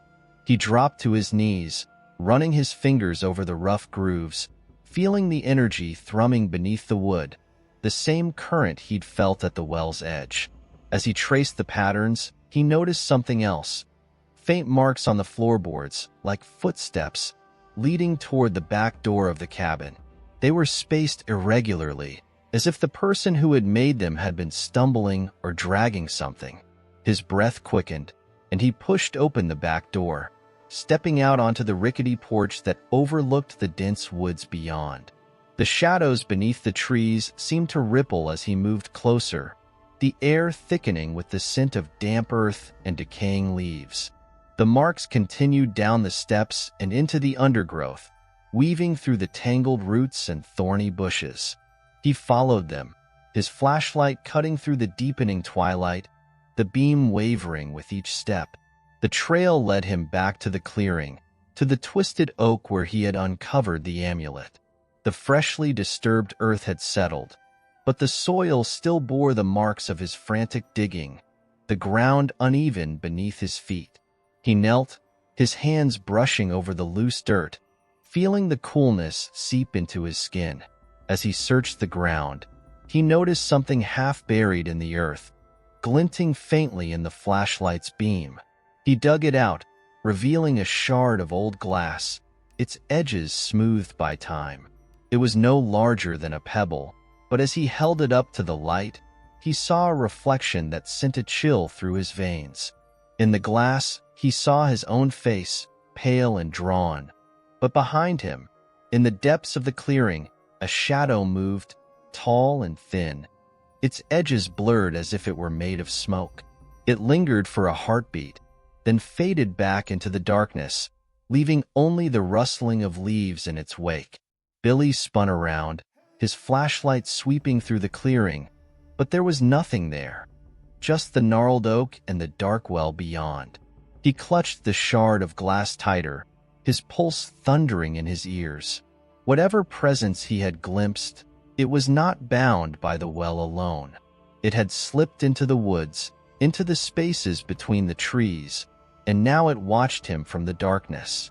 He could feel its gaze, cold and calculating, as if it were studying him, waiting for the right moment to reveal itself. Billy returned to the cabin, locking the door behind him, but the sense of unease followed him inside. He took the glass shard to his room, setting it on the desk beside his bed, and lay down, his thoughts a tangled knot of fear and curiosity. He tried to close his eyes, but each time he did, he saw the shadow behind him, its form shifting like smoke, its presence as cold as the well's waters. The hours stretched long into the night, and sleep came in fitful bursts, punctuated by flashes of restless dreams. He saw Abbie standing by the well, her face blank and empty, her hands reaching out toward him. He saw Ty digging furiously beneath the oak, his mouth open in a soundless scream as roots coiled around his limbs. He saw the spirals, endless and unbroken, leading down into a darkness that had no bottom. He woke in a cold sweat, the early morning light casting thin shadows across the floorboards. The glass shard still lay on the desk, catching the first rays of dawn, and for a moment, he thought he saw movement in its reflection, a flicker of darkness that vanished as soon as he focused on it. He reached for the shard, turning it over in his hands, and as he did, a realization struck him like a jolt of electricity. The glass wasn't just a reflection. It was a window, an eye into something beyond, something that had been watching him just as he had been watching it. He felt a shiver run through him as he held it up to the light again, half expecting to see the shadow return, to feel its cold breath on the back of his neck. But the glass remained still, its surface smooth and unblemished, reflecting only his own weary face. He set it back down, but the unease lingered, a knot of tension coiled deep in his chest. He knew that whatever he had awakened, it was not done with him yet. The well, the whispers, the darkness that bled through the trees, none of it had reached its end. Billy stood at the window, looking out over the woods, the shadows stretching long in the early morning sun. He could feel the pull of the well even from here, a dark thread that bound him to it, to the secrets buried beneath its waters. He knew he would have to return, to delve deeper into the darkness, to face whatever ancient presence lay hidden in the shadows. But for now, he could only watch and wait, the glass shard catching the morning light, its surface glinting like the eye of some hidden creature. And in the distance, he thought he heard the faintest echo of the drumbeat, carried on the wind, a reminder that the darkness had not yet finished with him. Chapter 10. Flickers of Hope, Love in the Shadows. The sun dipped below the horizon, casting an array of fiery oranges and deep purples across the sky, a stunning display that belied the tension brewing within Billy. He stood on the porch of the cabin, the evening air thick with the scent of pine and earth.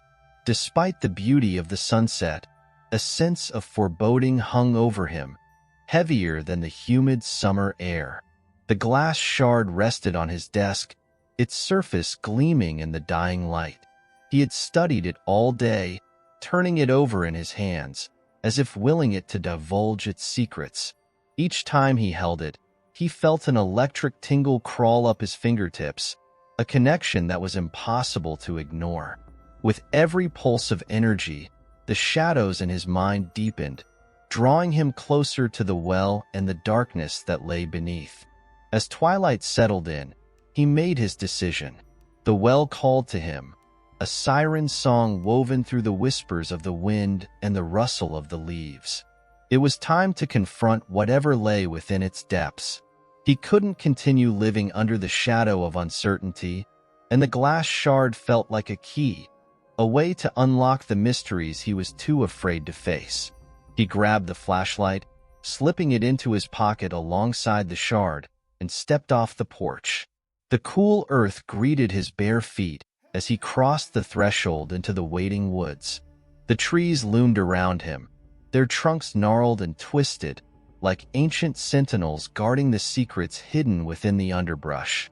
The path he followed was overgrown, the vegetation thick and tangled, as if the forest sought to reclaim the space. With each step, the air grew cooler, and the sounds of nature fell away, leaving behind an oppressive silence that pressed against his ears. It was an eerie stillness, broken only by the distant rustle of leaves. He shone the flashlight ahead, the beam piercing the gloom, illuminating the dark shapes of branches and brambles. The well was calling to him, its presence a dark pull that urged him onward. He reached the clearing, the well's silhouette stark against the darkening sky. The air around it felt charged, electric with an anticipation that sent a shiver down his spine. He stood for a moment, collecting his thoughts, allowing the weight of his decision to settle over him. The well was a threshold, a boundary between the world he knew and the darkness he feared. Billy stepped closer, feeling the chill of the stone against his skin as he rested his hands on the rough surface. The stones were damp, their coldness seeping into his palms, grounding him in the reality of the moment. He leaned over the edge, peering into the abyss, the flashlight beam cutting through the darkness. The bottom remained hidden, lost in a void that seemed to stretch on forever. Taking a deep breath, he retrieved the glass shard from his pocket and held it up to the light. The surface shimmered, reflecting the beam in fractured patterns that danced across the well's stone walls. As he moved the shard, he thought he saw movement within the depths, dark shapes swirling just out of reach. It was a trick of the light, he told himself, a figment of his imagination fueled by fear. Yet the urge to explore was overpowering. He steadied himself and took a step back. From his pocket, he pulled a thin rope, a piece of old fishing line he'd found in the shed earlier that day. He tied the glass shard securely to one end, making sure it wouldn't slip away into the void. With a final glance at the fading light of the world above, he lowered the shard into the well. As the glass descended, the light flickered and waned, swallowed by the shadows. He watched intently, his heart racing, waiting for any sign of movement. The air felt charged, and he could almost hear the faint echo of whispers swirling around him, urging him to look deeper to understand. The shard finally reached a point where the flashlight could no longer penetrate the darkness, and he slowly began to pull it back up. His breath caught in his throat as he felt a sudden, unnatural tug from below, a force pulling at the line, stronger than the weight of the shard itself.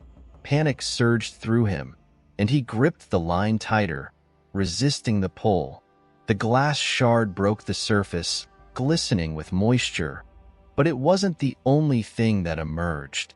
A dark tendril slithered out alongside it, an oily, shadowy mass that writhed and twisted in the air.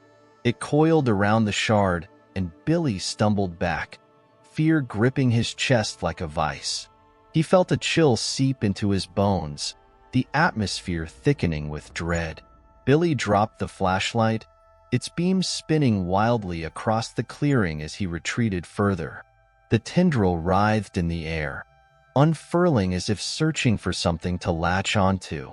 It seemed alive, pulsating with a dark energy, and in that moment, he realized it was not merely a shadow. It was something ancient, something that had been lying in wait. He turned and ran, the forest closing in around him, branches clawing at his skin as he pushed through the underbrush.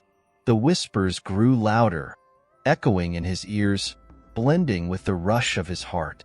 He could feel the presence behind him, the darkness moving, hunting, relentless in its pursuit. He burst through the clearing and back toward the cabin, the familiar sight of its structure bringing a flicker of hope. He fumbled with the door, slamming it shut behind him and locking it tight. His breath came in ragged gasps as he leaned against the door, the weight of the shadows pressing against the walls. But the safety of the cabin was an illusion.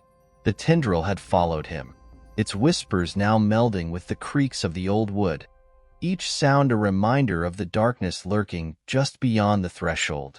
He glanced at the windows, the curtains drawn tight, but even through their fabric, he could feel the shadows creeping, searching for a way inside. Billy raced to the kitchen, grabbing a handful of salt from the pantry, an old wives' tale his mother used to tell him about keeping spirits at bay. He poured a line of salt across the floor, creating a barrier between himself and the encroaching darkness. The chill lingered in the air, but he clung to the belief that it would provide him with some protection. He backed away from the door, his heart racing, eyes darting between the windows and the darkened hallway leading to his room. He could feel the air grow heavy, charged with a malevolent energy. The shadows twisted outside, pooling around the cabin like a thick fog, searching for an entry point. As he scanned the room, he caught a glint of the glass shard on the desk, still reflecting the faint light from the lantern he had lit earlier. It seemed to pulse with a rhythm, a heartbeat that matched his own. He felt drawn to it, an inexplicable connection pulling him closer. Without thinking, he moved to the desk, the salt barrier forgotten. He picked up the shard, its surface cool against his skin, and as he did, the whispers intensified, swirling around him like a storm. The tendril outside pressed against the walls, a force relentless in its pursuit. Billy held the shard up, its light flickering in the dimness, and he focused on the swirling energy around him. It felt like a nexus, a point where the boundaries between worlds were thin. The whispers spoke of ancient power, of a being that had lain dormant for centuries, waiting for someone to breach the surface. In that moment, he understood. The shard was not just a link to the darkness. It was a conduit for the very essence of the witch that had taken residence within Abbie. With this realization came a surge of courage. He would not let it consume him. He would confront the shadows and uncover the truth behind the ancient power that had awoken. As he steadied himself, he sensed the darkness beyond the walls pulling back, recoiling as if aware of his determination. He felt the glass shard resonate with his resolve, its surface shimmering as if responding to his will. The whispers transformed into a chant, a rhythmic sound that echoed through the cabin, vibrating through the walls, calling forth something deep within him. Billy took a deep breath, his heart steadying. He would no longer be a passive observer in this battle against the darkness. He would stand against it, armed with the shard and the power it represented. As the whispers crescendoed, he turned toward the door, ready to face whatever emerged from the shadows, prepared to uncover the secrets that lay beneath the surface of the well and the truth about Abbie and the witch who haunted them all. Chapter 11. The Cursed Oak, a Portal to Terror. Billy's heart raced as he faced the door, the glass shard held tightly in his hand. The air around him thrummed with a potent energy, a force that beckoned him to act.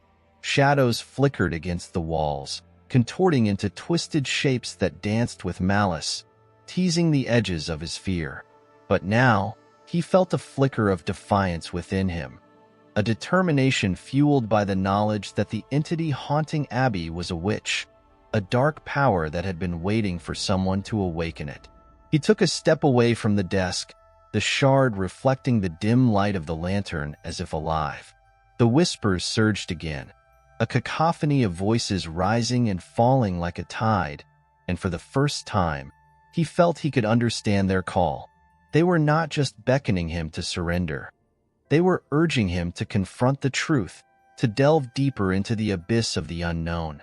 The darkness outside pressed against the cabin, a living entity seeking entry.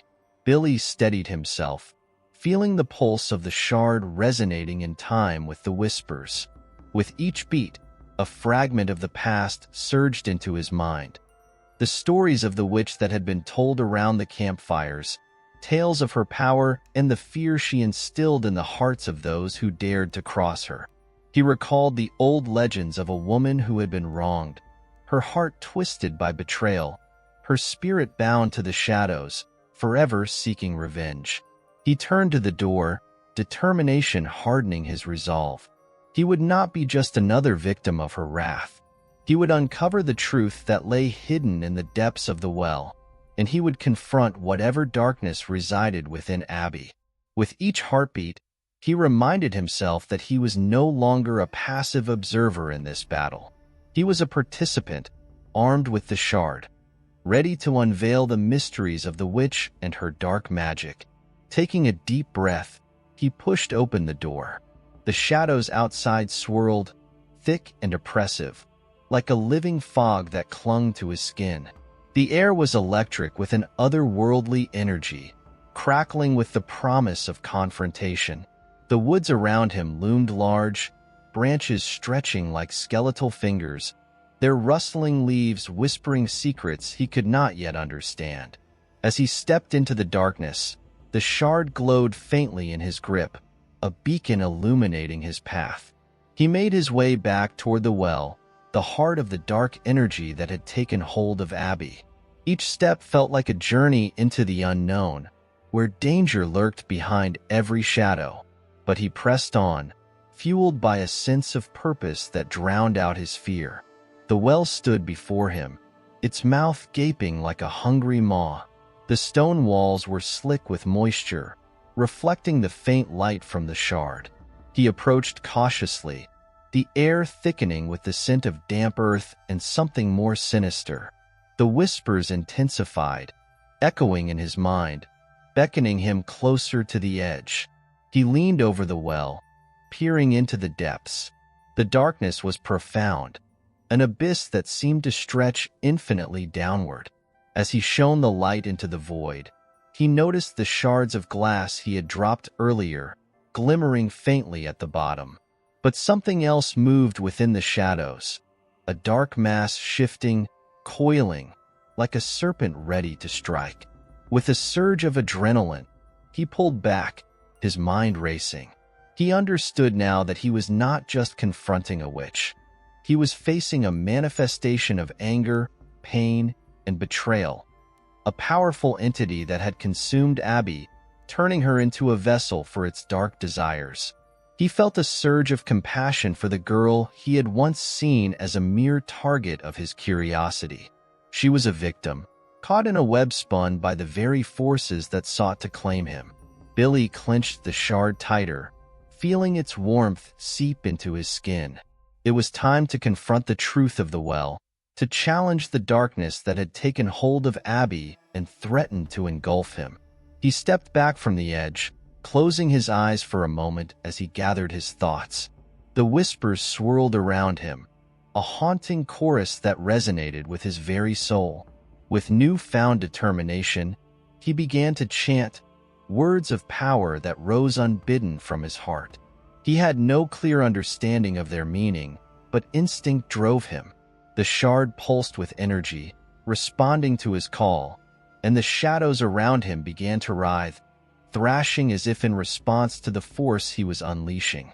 The tendril emerged from the well, its form twisting and undulating in the air. It coiled around the shard, dark and malevolent, testing the strength of his resolve. Billy held firm, the energy coursing through him, igniting a flame of courage deep within. The well's shadows reacted, swirling faster, drawing closer, eager to extinguish the light he wielded. He could feel the entity's presence growing stronger, the air vibrating with its anger. But Billy pressed on, envisioning the truth of the witch, her story, her pain, the betrayal that had led her down this dark path. He channeled his energy into the shard, pouring his will into it, willing the truth to rise from the depths. With a violent shudder, the tendril lashed out, attempting to ensnare him.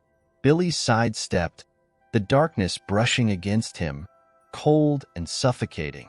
He could feel the despair of the witch, the rage that had become a part of her essence, and in that moment, he realized he could not fight her as an enemy. He had to reach out to the remnants of Abbie still buried beneath the darkness, to help her reclaim her identity and break the cycle of hatred. Billy focused his thoughts, channeling compassion and understanding into the shard. He envisioned the light breaking through the shadows, illuminating the darkness that had consumed Abbie. The tendril quivered, the shadows swirling faster, and he felt a sudden shift in the air. A flicker of hesitation from the entity. He poured all his energy into the shard, raising it above his head. The light intensified, pushing back the shadows, and he felt the whispers shift, morphing into a single voice, a wail that echoed through the clearing. It was a sound of anguish, of loss, and of longing, a cry that reverberated through the very fabric of the forest. As the light from the shard surged forth, the tendril recoiled, retreating back into the well.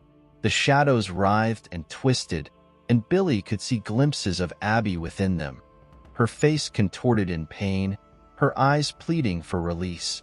It was a moment of clarity, a flicker of hope that ignited the depths of his soul.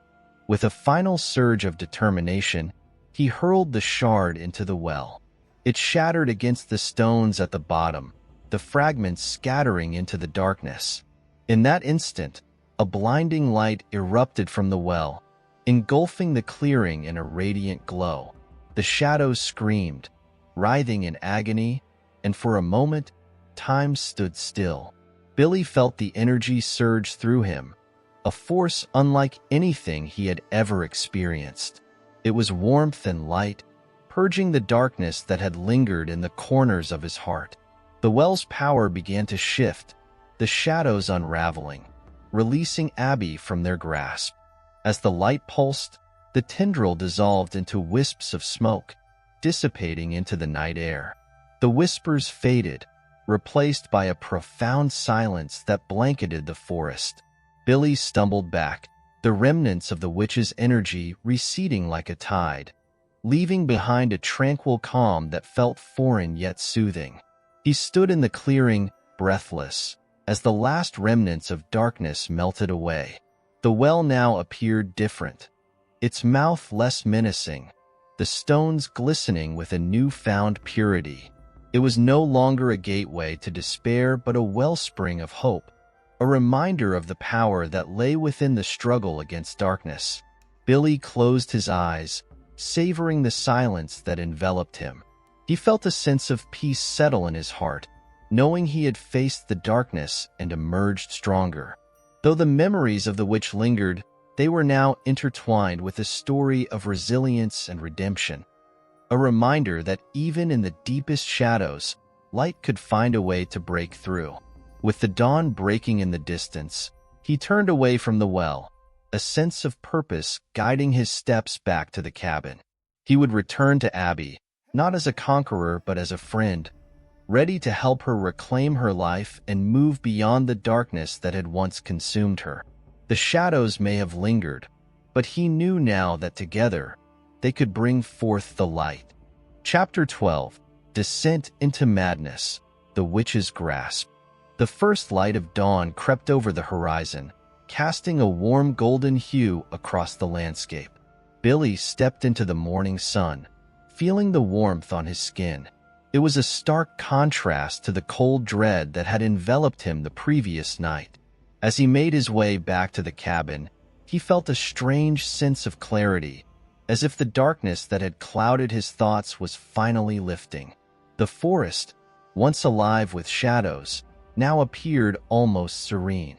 Birds chirped softly in the trees, and a gentle breeze rustled the leaves overhead, creating a soothing symphony of nature.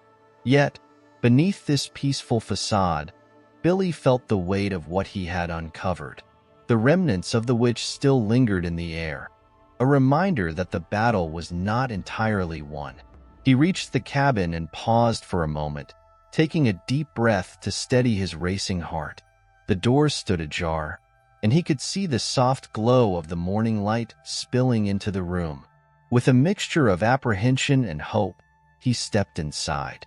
The cabin felt different in the daylight.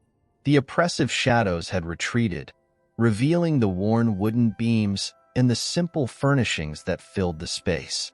He glanced around, searching for signs of Abbie. The air was thick with anticipation, and he could almost hear the echo of her laughter from the previous day, a sound that now felt like a distant memory. As he moved deeper into the cabin, he spotted Abbie curled up on the couch, her face turned away from him. The morning light illuminated her hair, casting a soft glow around her. She looked peaceful, almost fragile, as if the battles she had fought had finally taken their toll. He hesitated, unsure of how to approach her after everything that had transpired. He took a step closer, and as if sensing his presence, Abbie stirred. She slowly turned her head, her eyes blinking against the light. When they met Billy's gaze, a flicker of recognition crossed her face, followed by confusion. It was as if she were awakening from a long, dark dream, the remnants of which still clung to her mind. Billy watched her closely, searching for any signs of the darkness that had once consumed her. There was a vulnerability in her expression, a fragility that tugged at his heart. He took another step forward, the tension in the room palpable as he moved closer. As he approached, he could see the shadows under her eyes, the evidence of her restless nights and the toll of the witch's possession. He remembered the tendril he had faced, the sheer weight of the entity that had tried to pull him into the depths of despair. He had fought not only for his own survival, but for Abbie's as well. Billy knelt beside the couch, close enough to reach out but not intrude. The silence hung between them, heavy yet charged with unspoken words. He wanted to tell her everything that had happened, how he had confronted the darkness, but he knew she needed to process this in her own way. After what felt like an eternity, Abbie finally spoke, her voice a mere whisper as she struggled to find the right words. But Billy remained silent, letting her emotions flow. She sat up slowly, her gaze drifting toward the window, as if she were searching for answers in the sunlight filtering through the trees. Billy took this moment to observe her, feeling the weight of their shared experiences. Abbie's fingers trembled slightly as she pushed her hair back from her face, revealing the weariness etched into her features. She looked as if she had fought a battle of her own, one that had left her vulnerable yet resilient. Tears glistened in her eyes as she turned back to him, a mixture of fear and relief washing over her. Billy reached out gently, his fingertips brushing against her hand, a small gesture of solidarity. He felt a surge of warmth at the connection, a promise that they would face whatever came next together. In that moment, Abbie seemed to recognize his presence, the bond they had formed amid the chaos of the previous days. She inhaled deeply, as if grounding herself in the reality that surrounded them. Slowly, she began to share fragments of her own experience, the visions that had haunted her, the whispers that had clouded her mind, and the darkness that had threatened to consume her. Billy listened intently, feeling a profound sense of empathy for the pain she had endured. He had seen the witch's power, had felt its darkness envelop him, but hearing Abbie's story made it all the more real. She spoke of moments when she felt utterly lost, when the entity had filled her with doubt and fear, compelling her to act against her own will. As she spoke, the memories flooded back to Billy, the frantic search for answers, the haunting shadows in the woods, the realization that Abbie was a victim of a dark force. He felt a renewed sense of purpose, a determination to help her reclaim her life, to guide her out of the shadows that still threatened to encroach upon her. Billy took a deep breath, gathering his thoughts before finally revealing his own journey. He shared the story of the shard, how it had been a tool for him to confront the darkness within the well, and how he had channeled his energy to free Abbie from the witch's grasp. His words flowed freely, fueled by the intensity of the experiences they had both endured. As the sun rose higher in the sky, flooding the cabin with light, Billy noticed a change in Abbie's demeanor. The shadows in her eyes began to dissipate, replaced by a glimmer of hope.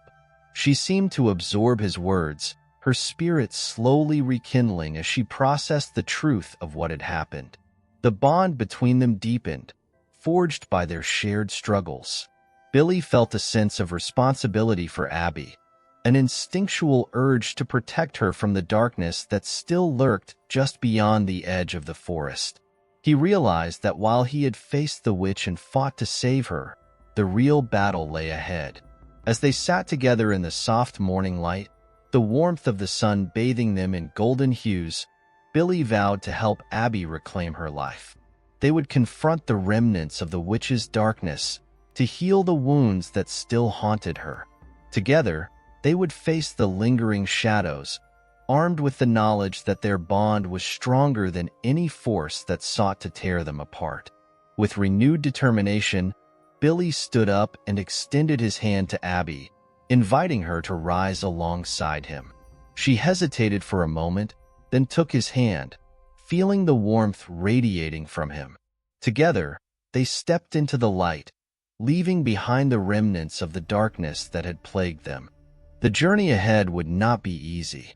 The shadows of the past lingered, but with each step, they felt the power of their connection growing stronger.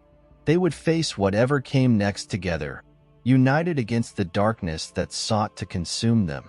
As they stepped outside, the world around them seemed to shimmer with possibility. The forest, once ominous, now felt alive with potential, the sunlight breaking through the trees to illuminate their path.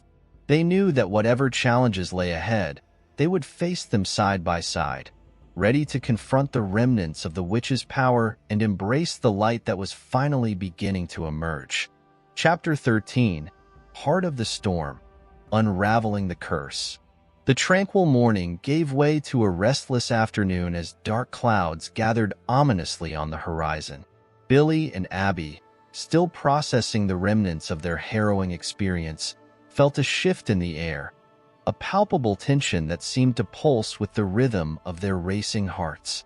They stood on the cabin's porch, staring out at the churning skies, the wind whipping through the trees like a prelude to chaos. The forest, once a sanctuary, now loomed with an eerie sense of foreboding. The shadows that had seemed to retreat in the morning light crept back, creeping along the ground and clawing at the edges of their newfound hope. Billy could feel the unease settling in his gut, a warning that something dark and malevolent was stirring, ready to reassert itself in their lives. He glanced at Abbie, her brow furrowed with concern, her fingers nervously twisting a strand of hair as she gazed into the encroaching darkness. The vulnerability he had seen in her eyes was still there, but beneath it, he sensed a flicker of determination. They had faced the witch's hold on her before. They could do it again. "Are you ready?" Billy thought silently, hoping his resolve would give her the strength she needed. They both knew that this was not the end, but merely a pause in the unfolding saga of the witch's curse.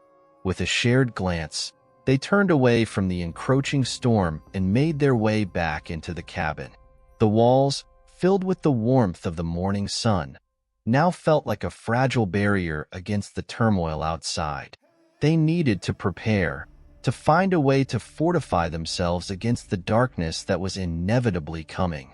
Billy rummaged through the drawers and cabinets, searching for anything that might serve as a tool against the witch. Memories of the shard he had used to confront her flooded his mind, a relic that had given him the power to fight back. He needed to find something similar, an object imbued with strength, something that could help them once again face the looming threat. As he searched, Abbie began to organize the small space, clearing away remnants of their earlier conversations and making room for the new purpose they were forming.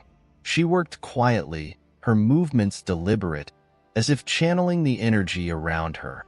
Billy could see her resolve solidifying, her fear transforming into a fierce determination to confront the darkness that awaited them. Time slipped away as the storm clouds grew thicker, turning the day into a muted gray.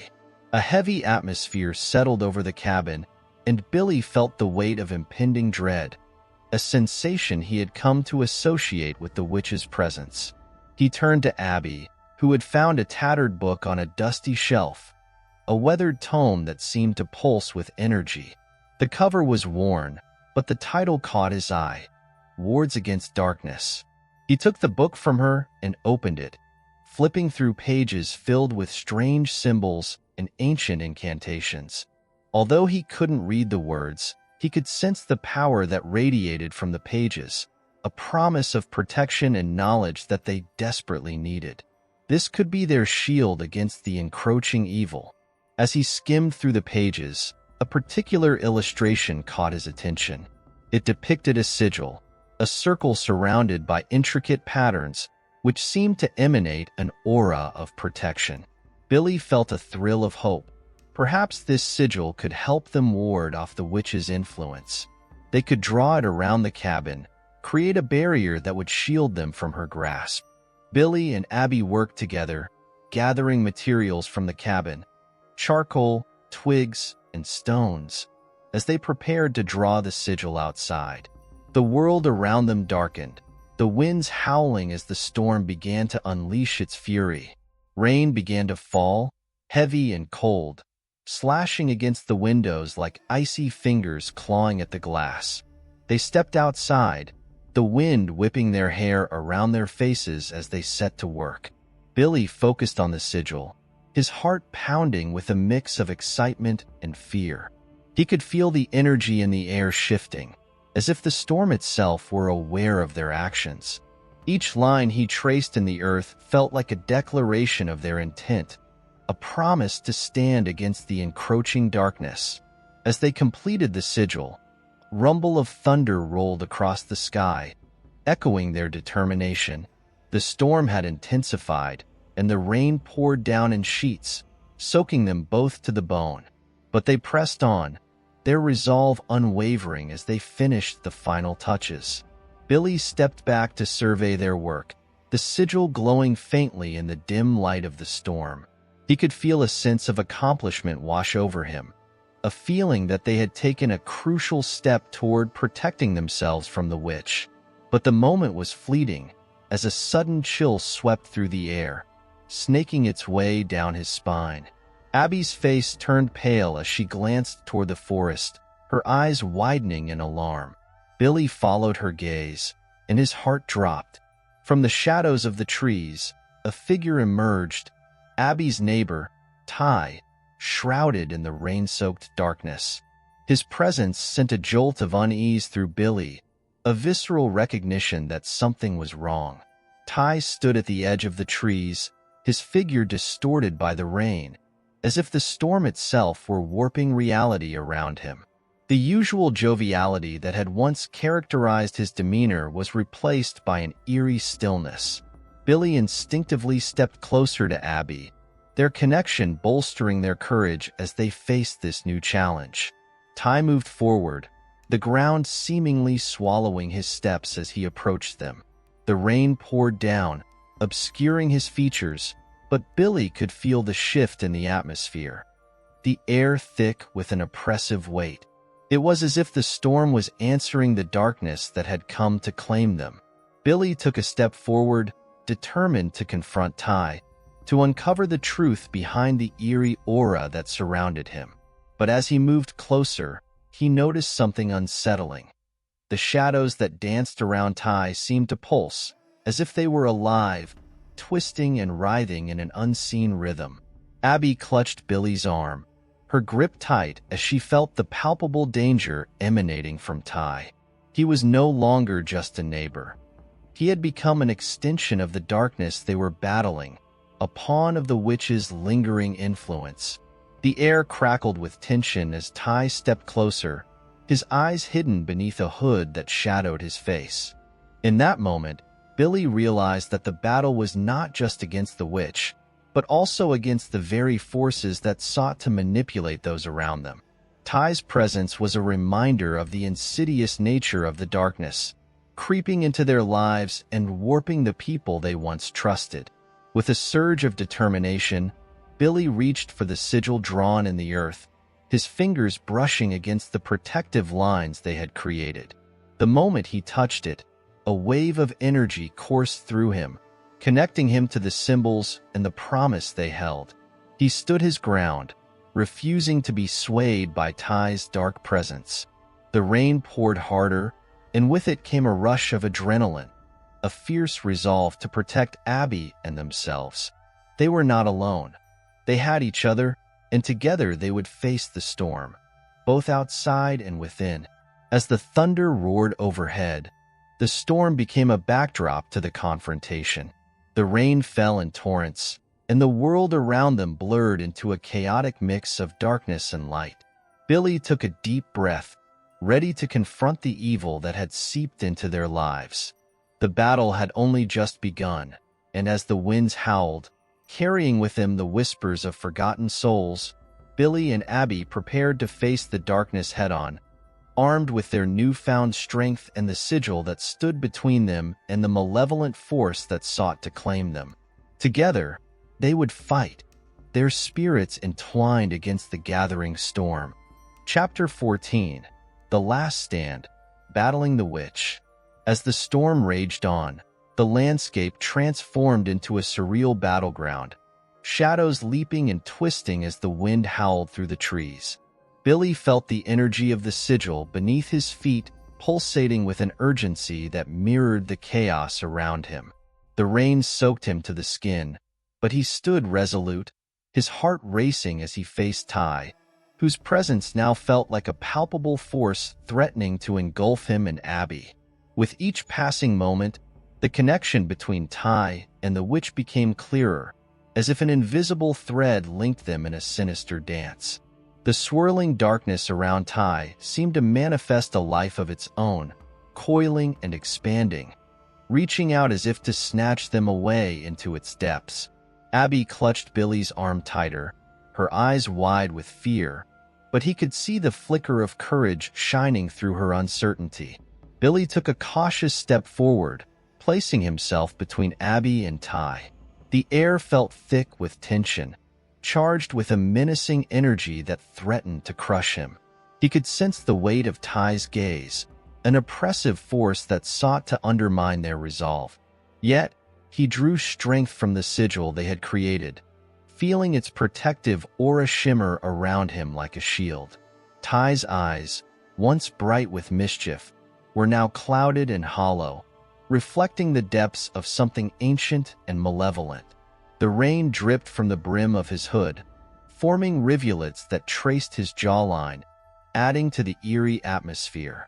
Billy could see the shadows shifting, coiling around Ty's limbs like snakes ready to strike, their whispers brushing against his mind, urging him to flee. But there was no escape. Not now.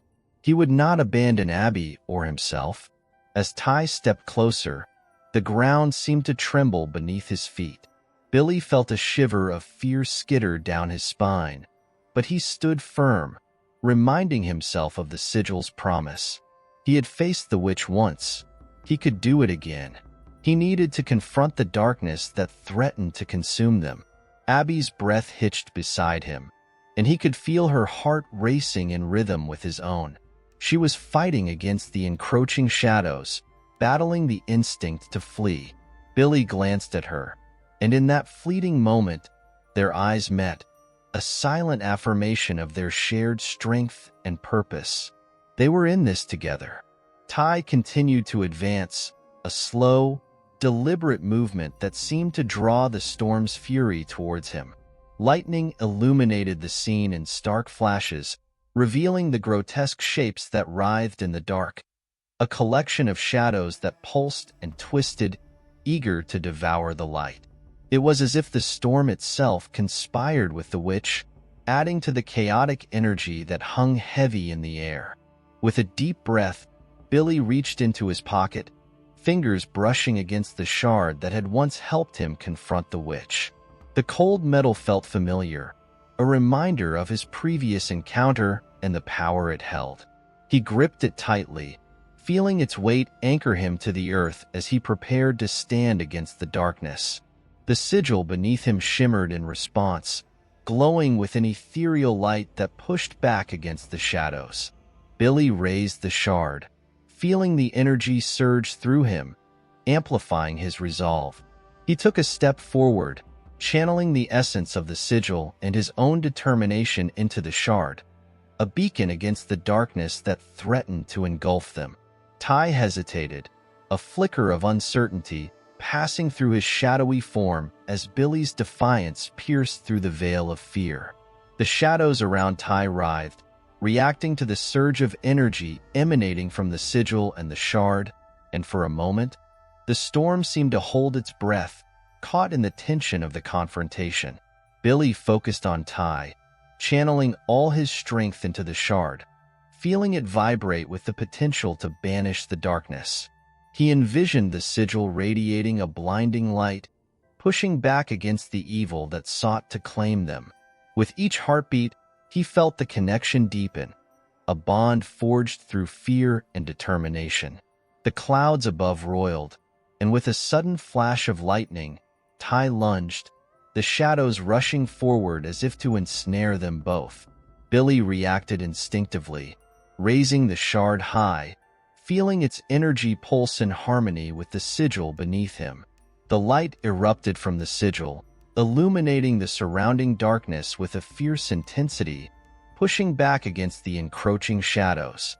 The storm erupted with a furious roar, rain falling in torrents as if the heavens themselves were responding to the clash of light and dark. Billy could feel the power coursing through him, the collective strength of his resolve and Abbie's presence fueling the surge.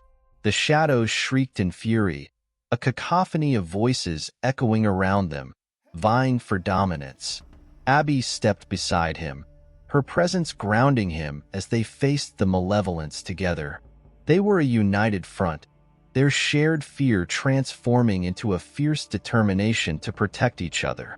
The sigil beneath their feet pulsed with energy, the protective barrier shimmering brightly against the darkness.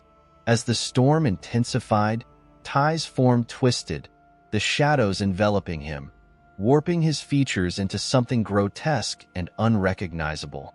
Billy's heart raced, but he held his ground, the shard steady in his grip. He focused on the sigil, pouring every ounce of his being into it, willing it to grow brighter, stronger. The darkness shrieked and writhed, battling against the light as it clawed at them, desperate to reclaim its hold. Billy could feel the strain of the confrontation, a tug of war between their will and the witch's dark influence. The air crackled with energy, and he could sense the encroaching shadows faltering against the power of the sigil. In a final surge of defiance, Billy thrust the shard toward Ty, channeling all his strength into one piercing command. The light from the sigil exploded outward, illuminating the space with a blinding radiance that cut through the shadows like a knife. The cacophony of screams rose to a fever pitch, echoing in his ears as he felt the darkness retreating. Ty's form twisted violently, the shadows unspooling around him as he fought against the radiant light. The moment hung in the air, suspended between light and dark, hope and despair. With a final, desperate roar, the darkness shattered, exploding outward in a shower of sparks and shadows that filled the air. As the storm raged around them, the oppressive weight of fear began to lift, the shadows dissipating into the wind. Billy stood there, breathless, feeling the warmth of the sun breaking through the clouds above. The storm was beginning to clear, and with it, the remnants of the witch's hold began to fade. Ty collapsed to the ground, his body trembling as the shadows receded, leaving behind only a semblance of the neighbor they had known. He lay there, gasping for breath, the echoes of the witch's influence fading from his features. The transformation was complete. The darkness that had claimed him was now stripped away, leaving behind a fragile thread of humanity. Billy turned to Abbie, their eyes locking in a moment of shared triumph. The battle was not over, but they had faced a formidable foe and emerged stronger. Together, they had pushed back the darkness, forged a bond that would carry them through the challenges still to come. The rain began to lighten, turning into a gentle drizzle, washing away the remnants of the storm and the darkness that had threatened to engulf them. The sun broke through the clouds, casting a warm glow over the landscape, a stark contrast to the chaos they had just faced. Billy felt a flicker of hope igniting within him, a belief that they could overcome whatever came next. He looked at Abbie, her features softened by the light, and he knew they were ready to face whatever challenges lay ahead. The witch was still out there, lurking in the shadows, but they had proven their strength in unity. As they began to move away from the sigil, the warmth of the sun enveloped them, a reassuring reminder of their resilience. The storm had passed, but they knew they would need to remain vigilant. The witch's hold may have been weakened, but her influence lingered, and they had yet to uncover the full extent of her power. Together, they turned towards the cabin, ready to face the next chapter of their journey, fortified by the knowledge that they could conquer the darkness when united. Billy and Abbie stepped forward, determined to confront whatever challenges awaited them, knowing that their bond was a beacon of hope against the encroaching shadows. Chapter 15. Light in the Darkness, a Desperate Choice. With the remnants of the storm still lingering in the air, Billy and Abbie made their way back to the cabin, a sense of urgency propelling them forward. The sun cast a golden hue across the landscape, illuminating the path before them. Yet, beneath the surface, an unsettling tension hung like a heavy fog, the air thick with the promise of impending danger. The witch had been momentarily thwarted, but Billy could feel her lingering presence like a shadow over their lives, waiting for an opportunity to strike again. As they entered the cabin, the atmosphere shifted. The warmth from the sun filtered through the windows, but it couldn't dispel the chill creeping up Billy's spine. Abbie moved to the small table, brushing her fingers over the remnants of their previous efforts, a collection of herbs and stones they had gathered in hopes of creating protective charms. The cluttered surface seemed to pulse with energy, an echo of their fight against the darkness. Billy joined her, staring at the materials as if they could offer answers. The sigil had been their lifeline, their beacon of hope, but he knew it was not a permanent solution. The witch was clever, her dark influence cunningly interwoven into the fabric of the town. He could only imagine what other traps she had laid, waiting for them to stumble into her grasp. A shiver ran through him as he recalled the moments spent battling Ty, the shadows swirling around him like a living entity. He remembered the fear in Abbie's eyes as they confronted the dark force together. They had triumphed, but at what cost? The witch had retreated, but she would not remain dormant forever. Billy turned away from the table, seeking distraction from the mounting dread that threatened to overwhelm him. He wandered to the window, gazing out at the lake that shimmered under the afternoon sun. The water seemed deceptively calm, but he could sense the undercurrents of tension beneath the surface. Memories of his time spent there with Mallory flooded his mind, their laughter echoing in the air. But even those happy moments were tainted with a sense of foreboding, knowing that the witch's dark hand reached far beyond their immediate surroundings. As he stood there, he noticed something out of the corner of his eye, a flicker of movement near the tree-line. A figure, shadowed and indistinct, was moving between the trees. He squinted, his heart pounding as he tried to discern whether it was a trick of the light or something more sinister. Abbie, sensing his sudden stillness, joined him at the window. The two of them stood side by side, watching in silence as the figure slipped deeper into the woods. With a sense of urgency igniting within him, Billy turned to Abbie, his heart racing at the thought of the witch returning. He gestured toward the door, and they slipped outside, careful not to make a sound. The sun was slowly descending, casting elongated shadows that danced around them. The vibrant colors of the sunset painted the sky in hues of orange and red, a stark contrast to the ominous energy building in the air. They crept toward the edge of the woods, hearts thudding in sync with each footfall.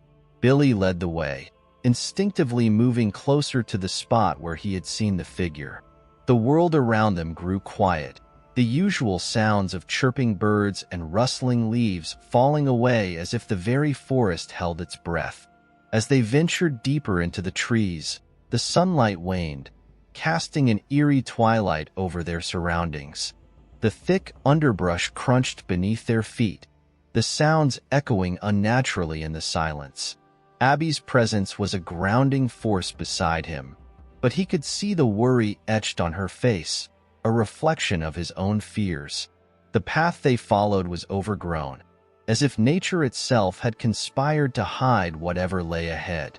Billy's mind raced, the possibilities swirling like leaves caught in the wind.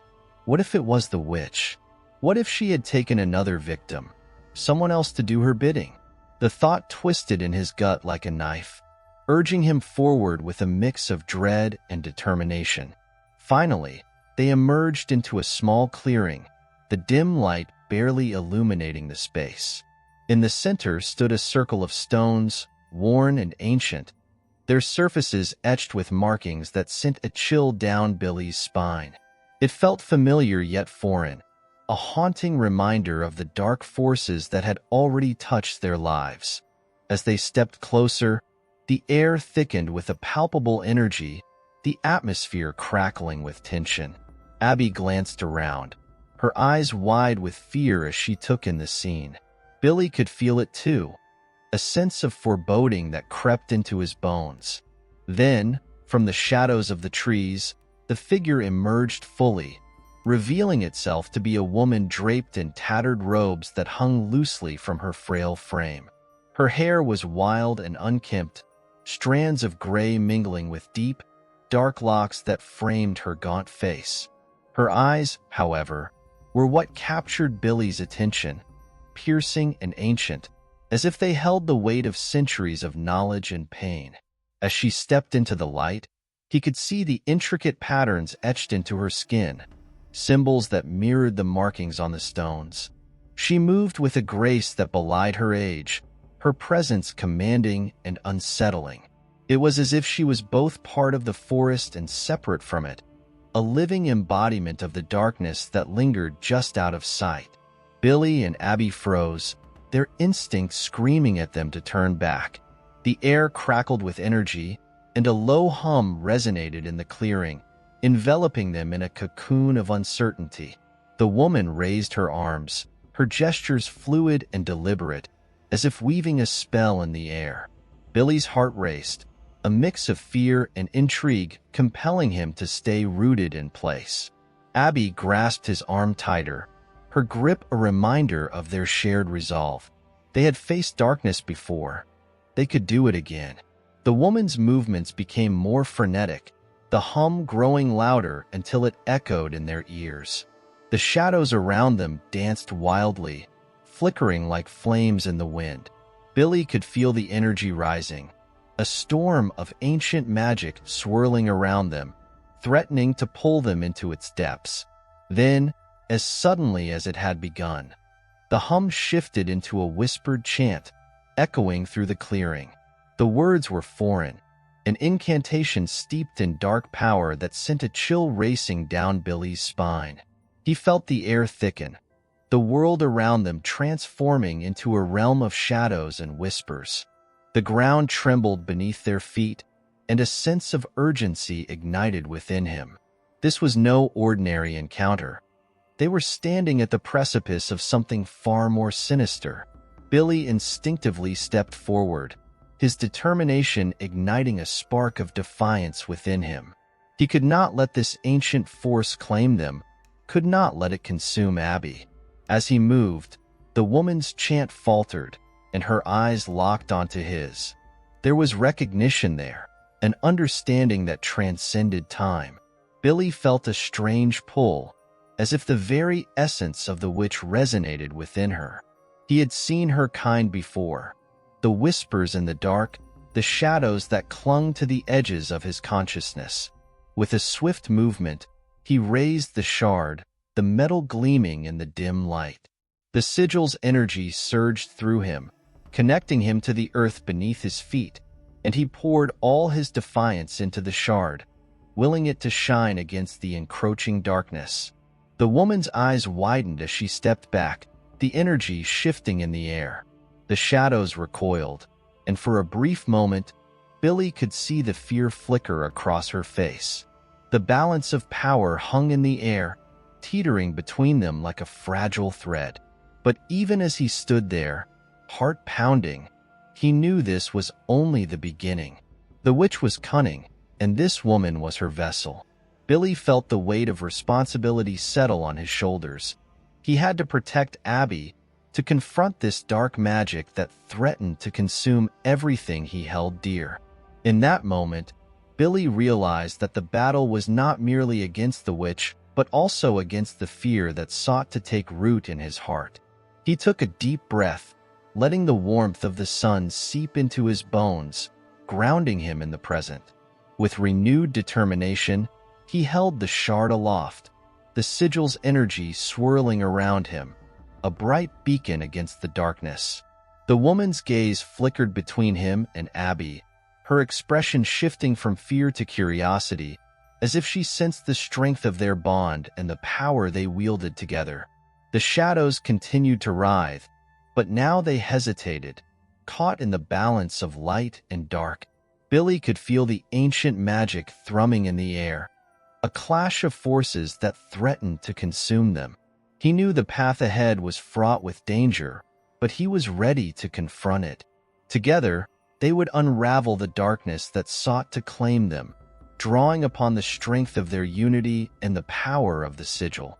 The woman stepped back further, her form blending with the shadows, her presence now a haunting reminder of the danger lurking within the forest. Billy glanced at Abbie, their eyes locking in a moment of silent understanding. They had faced darkness before, and they would do so again. As the sun began to dip below the horizon, casting long shadows across the clearing, Billy turned to Abbie, determination radiating from him. Together, they would confront whatever lay ahead, forging their own path through the encroaching darkness. With the shard in hand and the sigil's energy flowing through them, they stepped forward into the unknown, ready to face the storm gathering around them. Chapter 16. Beneath the surface, truths revealed. The clearing transformed as dusk descended, casting an eerie glow that enveloped everything in an otherworldly shroud. Shadows stretched and twisted among the trees, their forms melding with the growing darkness. Billy and Abbie stood at the threshold of a new reality, the air thick with tension and the scent of damp earth. The witch's influence loomed heavily in the atmosphere, urging them to retreat, to abandon their pursuit of the truth. Yet, they pressed forward, driven by an unwavering determination. Billy's grip tightened around the shard, the sigil pulsing with energy. It felt alive in his hand, resonating with the very essence of the forest. He could sense the ancient magic swirling around him, the remnants of countless souls intertwined with the land.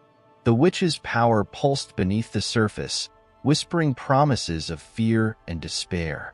Each step they took deeper into the woods felt like a descent into the heart of darkness.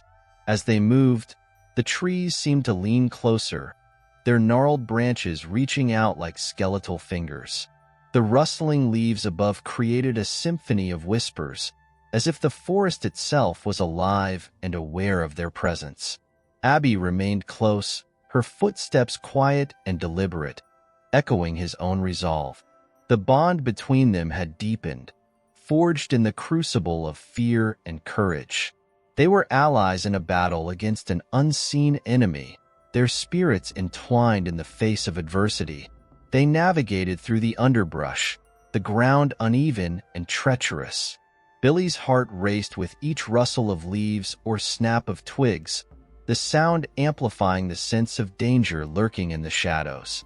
It was an unsettling reminder of the witch's presence, her dark magic woven intricately into the fabric of the forest.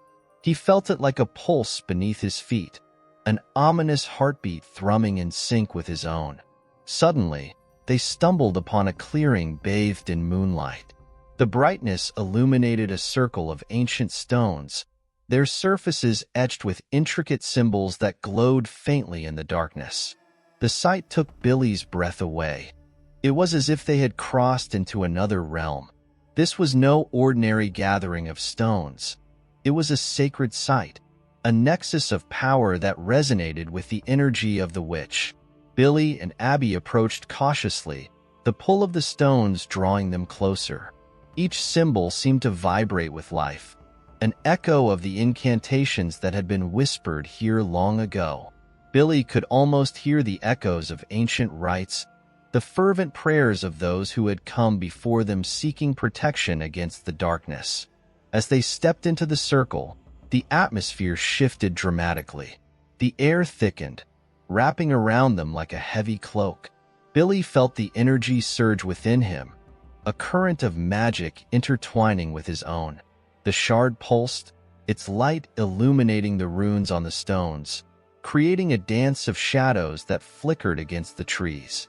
In the center of the circle stood an altar, weathered and covered in moss, with deep grooves carved into its surface.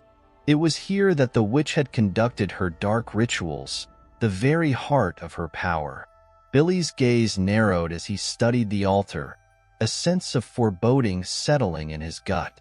This was the epicenter of the malevolence that had plagued their lives, and they had come to confront it.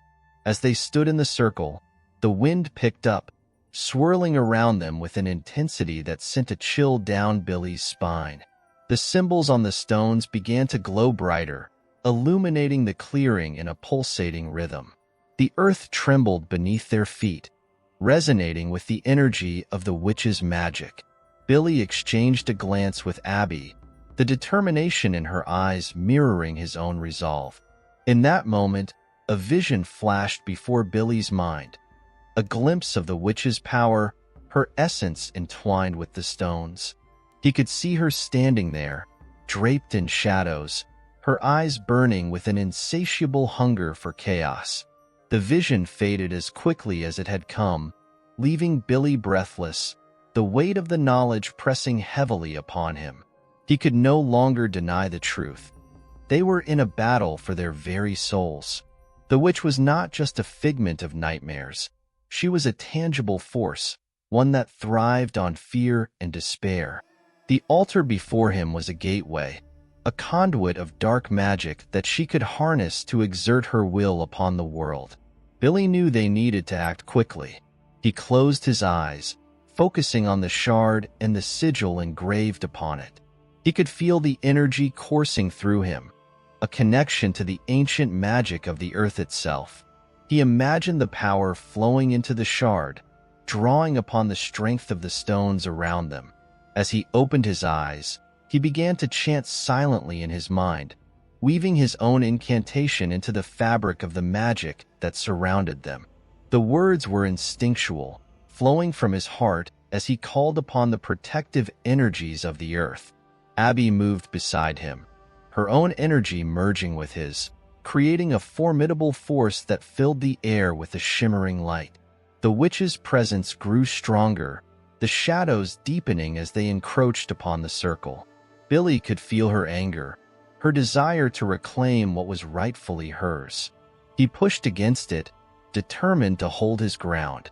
The altar began to vibrate beneath his feet, resonating with the energy of their combined magic. As the power swirled around them, the runes on the stones glowed fiercely, illuminating the clearing in a brilliant flash of light. The ground beneath them shook violently, and a piercing scream echoed through the night, reverberating off the trees. It was a sound that sliced through the air, a manifestation of the witch's fury. Billy's heart raced, adrenaline coursing through his veins. The energy in the air intensified, and he felt the very fabric of reality shift. It was as if the world was being torn asunder, the veil between their realm and the witch's domain thinning. He concentrated harder, pouring every ounce of determination into the shard, willing it to amplify their magic. Suddenly, the air exploded with energy as a dark figure emerged from the shadows, coalescing into the form of the witch. Her visage was both beautiful and terrifying, her features ethereal yet grotesque, with eyes that burned like embers. She moved with an unnatural grace, her presence commanding the very darkness around her. Billy and Abbie stood firm, the light from the shard pushing back against her encroaching shadow. The witch sneered, her lips curling into a malevolent smile as she assessed their defiance. There was a knowing glint in her eyes, a realization that they were no longer simply prey but challengers in a game she had orchestrated for far too long. With a flick of her wrist, shadows surged forward, reaching for them like tendrils of smoke. Billy's heart raced as he felt the cold touch of the darkness creeping toward him. But he held his ground, focusing on the shard, feeling the energy build within him. Abbie stood resolute beside him, her presence a reminder of the strength they drew from each other. In a moment of desperation, Billy unleashed the power of the shard, a blinding light erupting from its surface. The radiance filled the clearing, pushing back the darkness that sought to envelop them. The witch recoiled, her expression shifting from amusement to rage, her form flickering as the light clashed against her malevolence. Billy felt the magic surge around him, amplifying his determination. He envisioned the light growing, expanding outward to engulf the witch and her dark tendrils. With each heartbeat, he fueled the energy, pouring everything he had into the shard. The shadows writhed and twisted, but the light pressed forward, pushing against the darkness with an unwavering force. The air crackled with energy, a tension that pulsed between the three of them, the embodiment of light, dark, and the fragile balance between. The witch's scream pierced the air, a sound that reverberated through the forest, drowning out the night sounds. It was a cacophony of fury and despair, echoing the conflict that raged within her. But Billy stood firm, the shard's light illuminating the clearing in a brilliant display of power. With one final surge of energy, he released the light in a concentrated blast, aimed directly at the witch. The moment the energy connected, the clearing exploded in a burst of light and sound. The ground trembled, the stones around them vibrating with ancient power. For a heartbeat, everything was suspended in time. Light clashing against dark, a battle of wills that transcended the boundaries of the physical realm. The witch's form flickered, her eyes wide with shock as the light engulfed her completely. And then, just as suddenly, everything went quiet. Billy stood there, breathless, the world around him shifting back into focus. The clearing was bathed in a warm glow, the shadows retreating to the edges of the woods. He felt the weight of the magic in the air, but the oppressive darkness that had once clung to the space had dissipated. As he turned to look for Abbie, he saw her standing beside him, her face reflecting a mixture of awe and disbelief. The victory felt palpable, yet Billy knew they had not defeated the witch entirely. The battle had been won, but the war was far from over. Together, they had confronted the darkness, but the remnants of the witch's power lingered, a reminder that they would have to stay vigilant. They shared a silent understanding, a promise to continue fighting, to protect each other against the shadows that lurked just beyond the light. As they turned to leave the clearing, Billy felt a newfound strength coursing through him. The shard pulsed gently in his hand, a beacon of hope amid the uncertainty. They had faced the darkness and emerged victorious, but the path ahead was fraught with danger. With the witch's presence still haunting them, they would need to prepare for whatever lay ahead. For the heart of darkness was not easily extinguished, and it would take everything they had to ensure they wouldn't be consumed by it again. Chapter 17. Resurrection of the Witch. The final confrontation.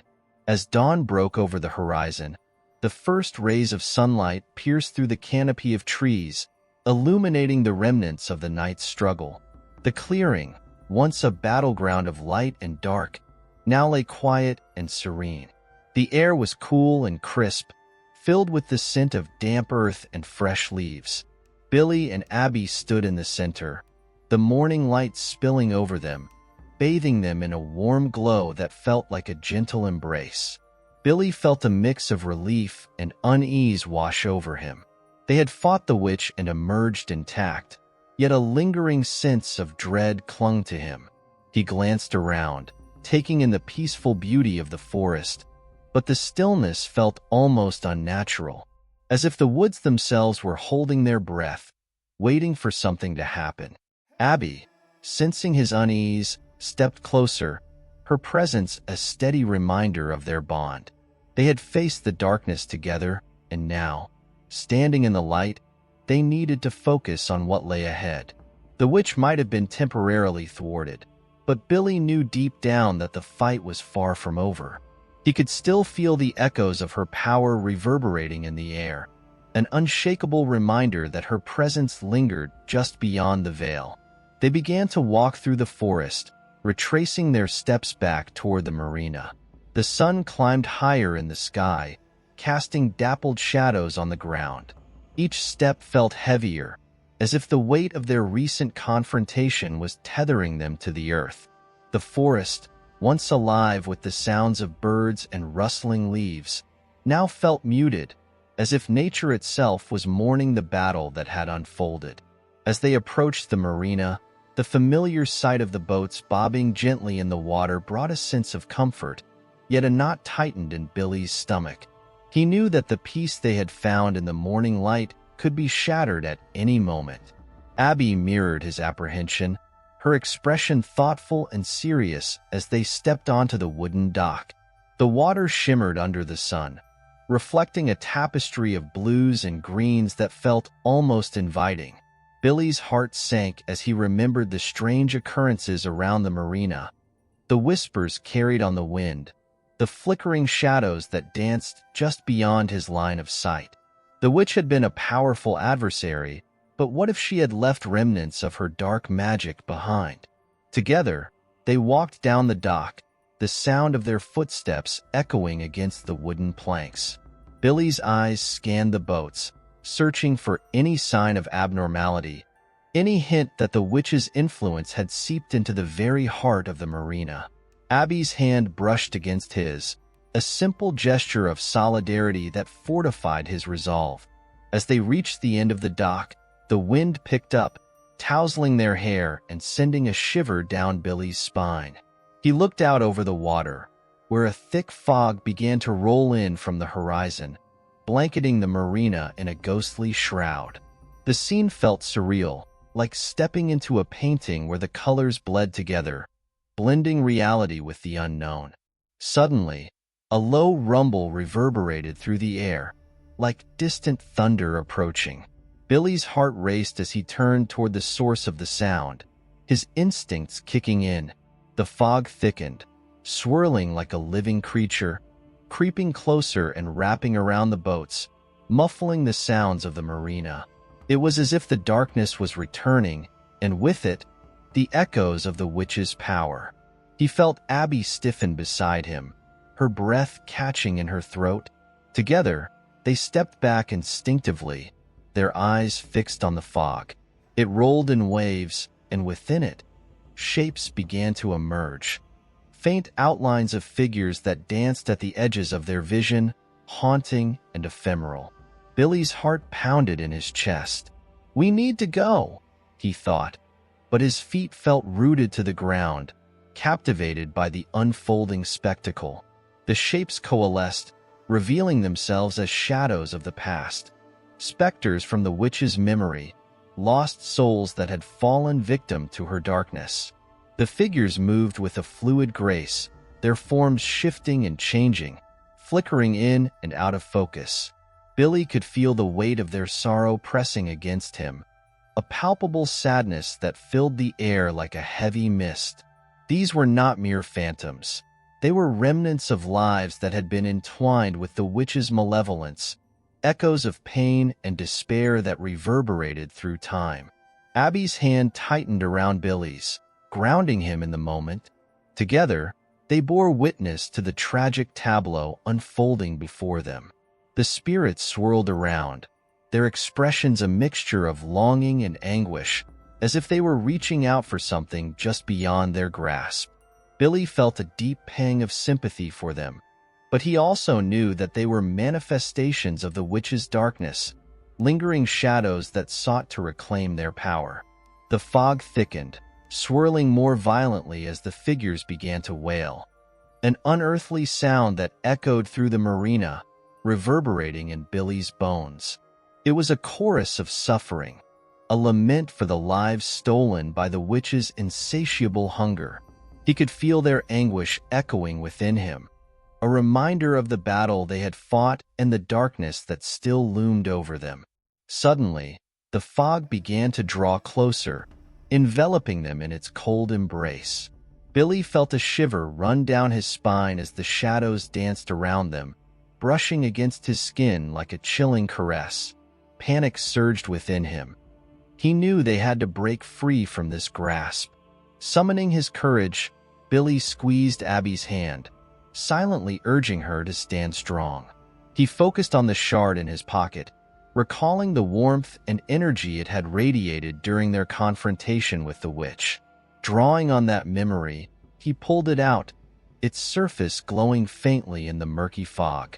He held it high, channeling all his emotions into the shard: fear, determination, and hope.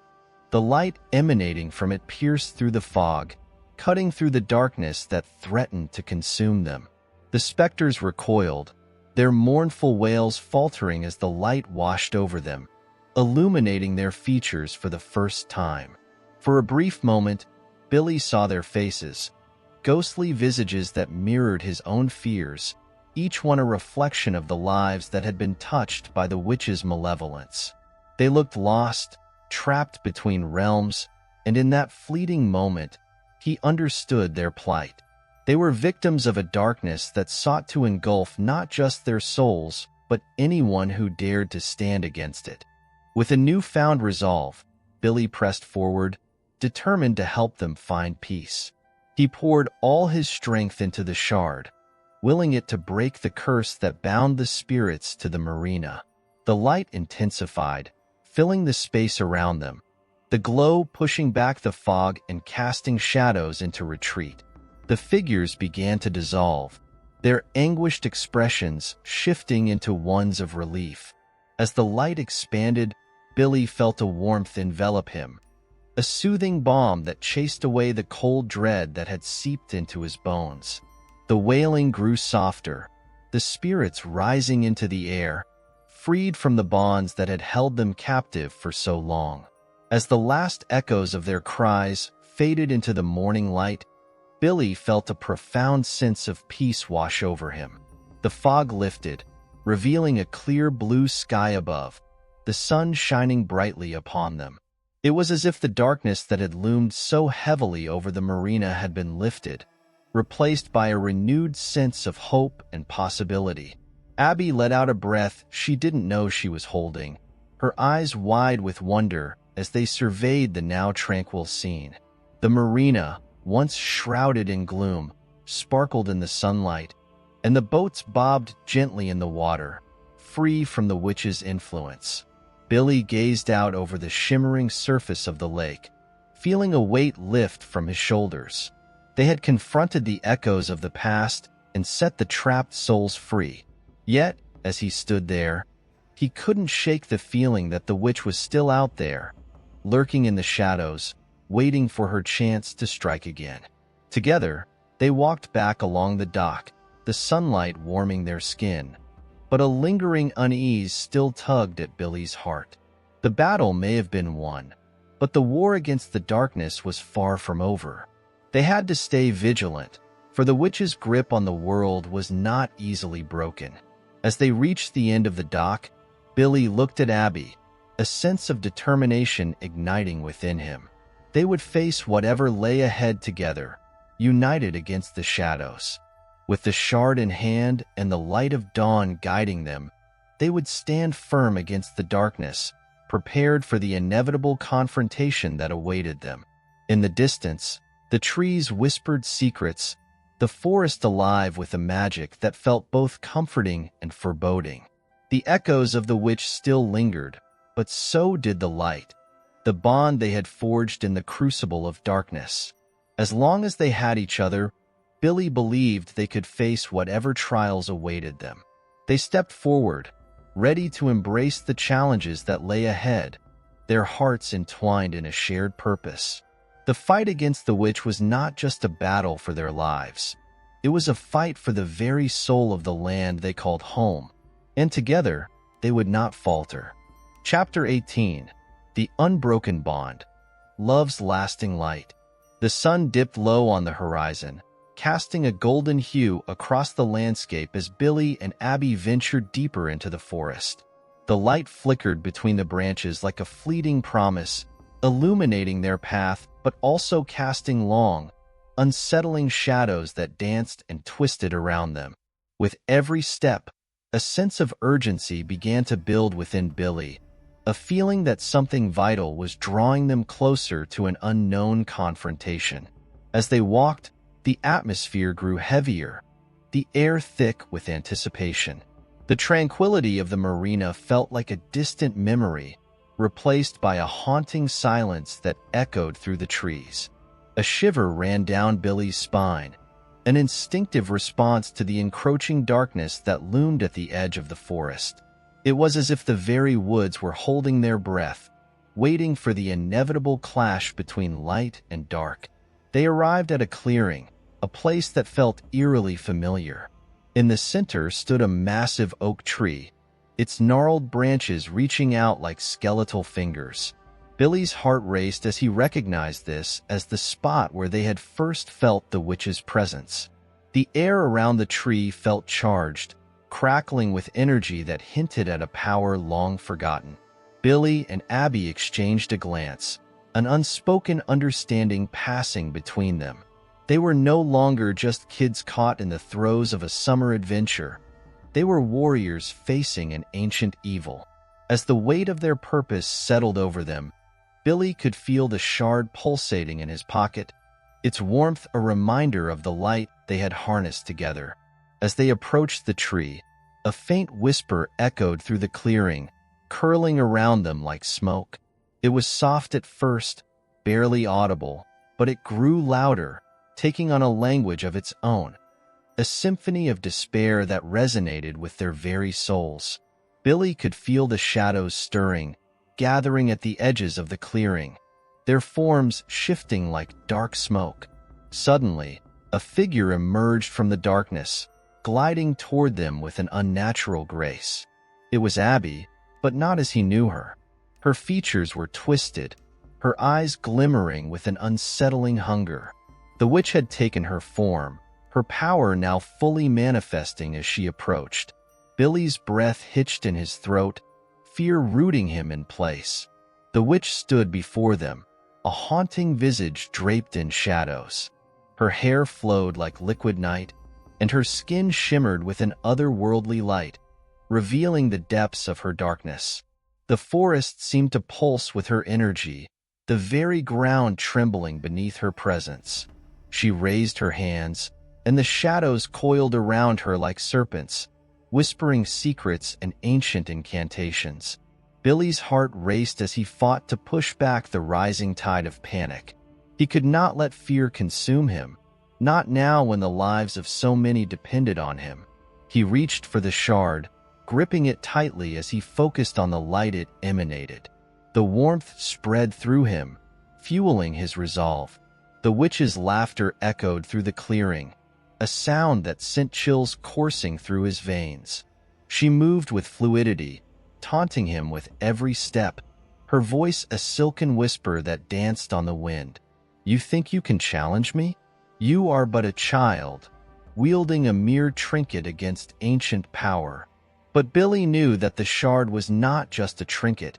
It was a beacon of hope, a testament to the bond he and Abbie had forged.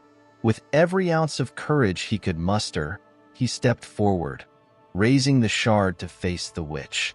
The light radiated from it, cutting through the shadows that clung to the clearing. The witch recoiled, her expression shifting from amusement to rage. She hissed, her features twisting in fury as the light began to push back against the darkness surrounding her. "You cannot defeat me. I have lived for millennia, feasting on the fear of the living." Billy's heart pounded in his chest as he focused on the memories of the lives lost to the witch's malevolence. Those whispers he had heard, the souls trapped in the fog. He thought of Abbie, her laughter and warmth, and all they had fought to protect. With that strength surging within him, he shouted in silence, willing the light to push back the shadows, to reclaim the space that belonged to hope. As the light expanded, it burst forth from the shard, illuminating the clearing in a brilliant glow. The shadows writhed, shrieking in protest as the warmth enveloped them, cleansing the darkness. The witch's form flickered, the edges blurring as the light threatened to consume her. Billy felt the power of the shard amplifying with every heartbeat, each pulse resonating with the strength of their combined will. The witch's laughter turned into a howl, a sound filled with rage and desperation as she tried to maintain her form. But the light surged, fueled by the love and bravery that had carried them this far. In one final push, Billy concentrated on the shard, the light bursting forth in a wave that washed over the clearing, sweeping away the shadows and engulfing the witch in its brilliance. For a moment, time seemed to freeze as the light collided with the darkness, and then, with an earth-shattering force, the two powers clashed. The ground trembled beneath them, and the world erupted into a blinding flash. Billy shielded his eyes, feeling the heat of the light radiate through him, pushing back against the oppressive darkness. When the light receded, he dared to open his eyes. Before him lay the clearing, transformed. The massive oak stood tall, its branches bathed in sunlight, the shadows vanquished, and the air filled with a sense of peace. The witch was gone, her presence dissolved into the ether, leaving nothing but the soft rustle of leaves and the distant sound of birds chirping. Breathing heavily, Billy and Abbie stood together, the shard now dimmed in Billy's hand. They were exhausted but triumphant, their hearts pounding with the adrenaline of their victory. They had faced the darkness together and emerged victorious, but they both understood that the battle against evil was never truly over. As they walked back toward the marina, hand in hand, Billy felt a sense of closure wash over him. The memories of the struggle they had faced would always remain, but they had carved out a new path forward, illuminated by the light they had fought so hard to protect. The summer had changed them. It had taught them the value of friendship and the strength of their resolve. They were no longer just kids navigating the turbulent waters of adolescence. They were warriors, ready to face whatever challenges lay ahead. And as they approached the marina, the sun setting behind them, they knew that together they could withstand any storm. With each step, the shadows receded further behind them, and the light ahead shone brightly, guiding them into a future filled with hope and promise. The heart of darkness had been confronted, but they had emerged stronger, bound together by the unbreakable bond of love and courage.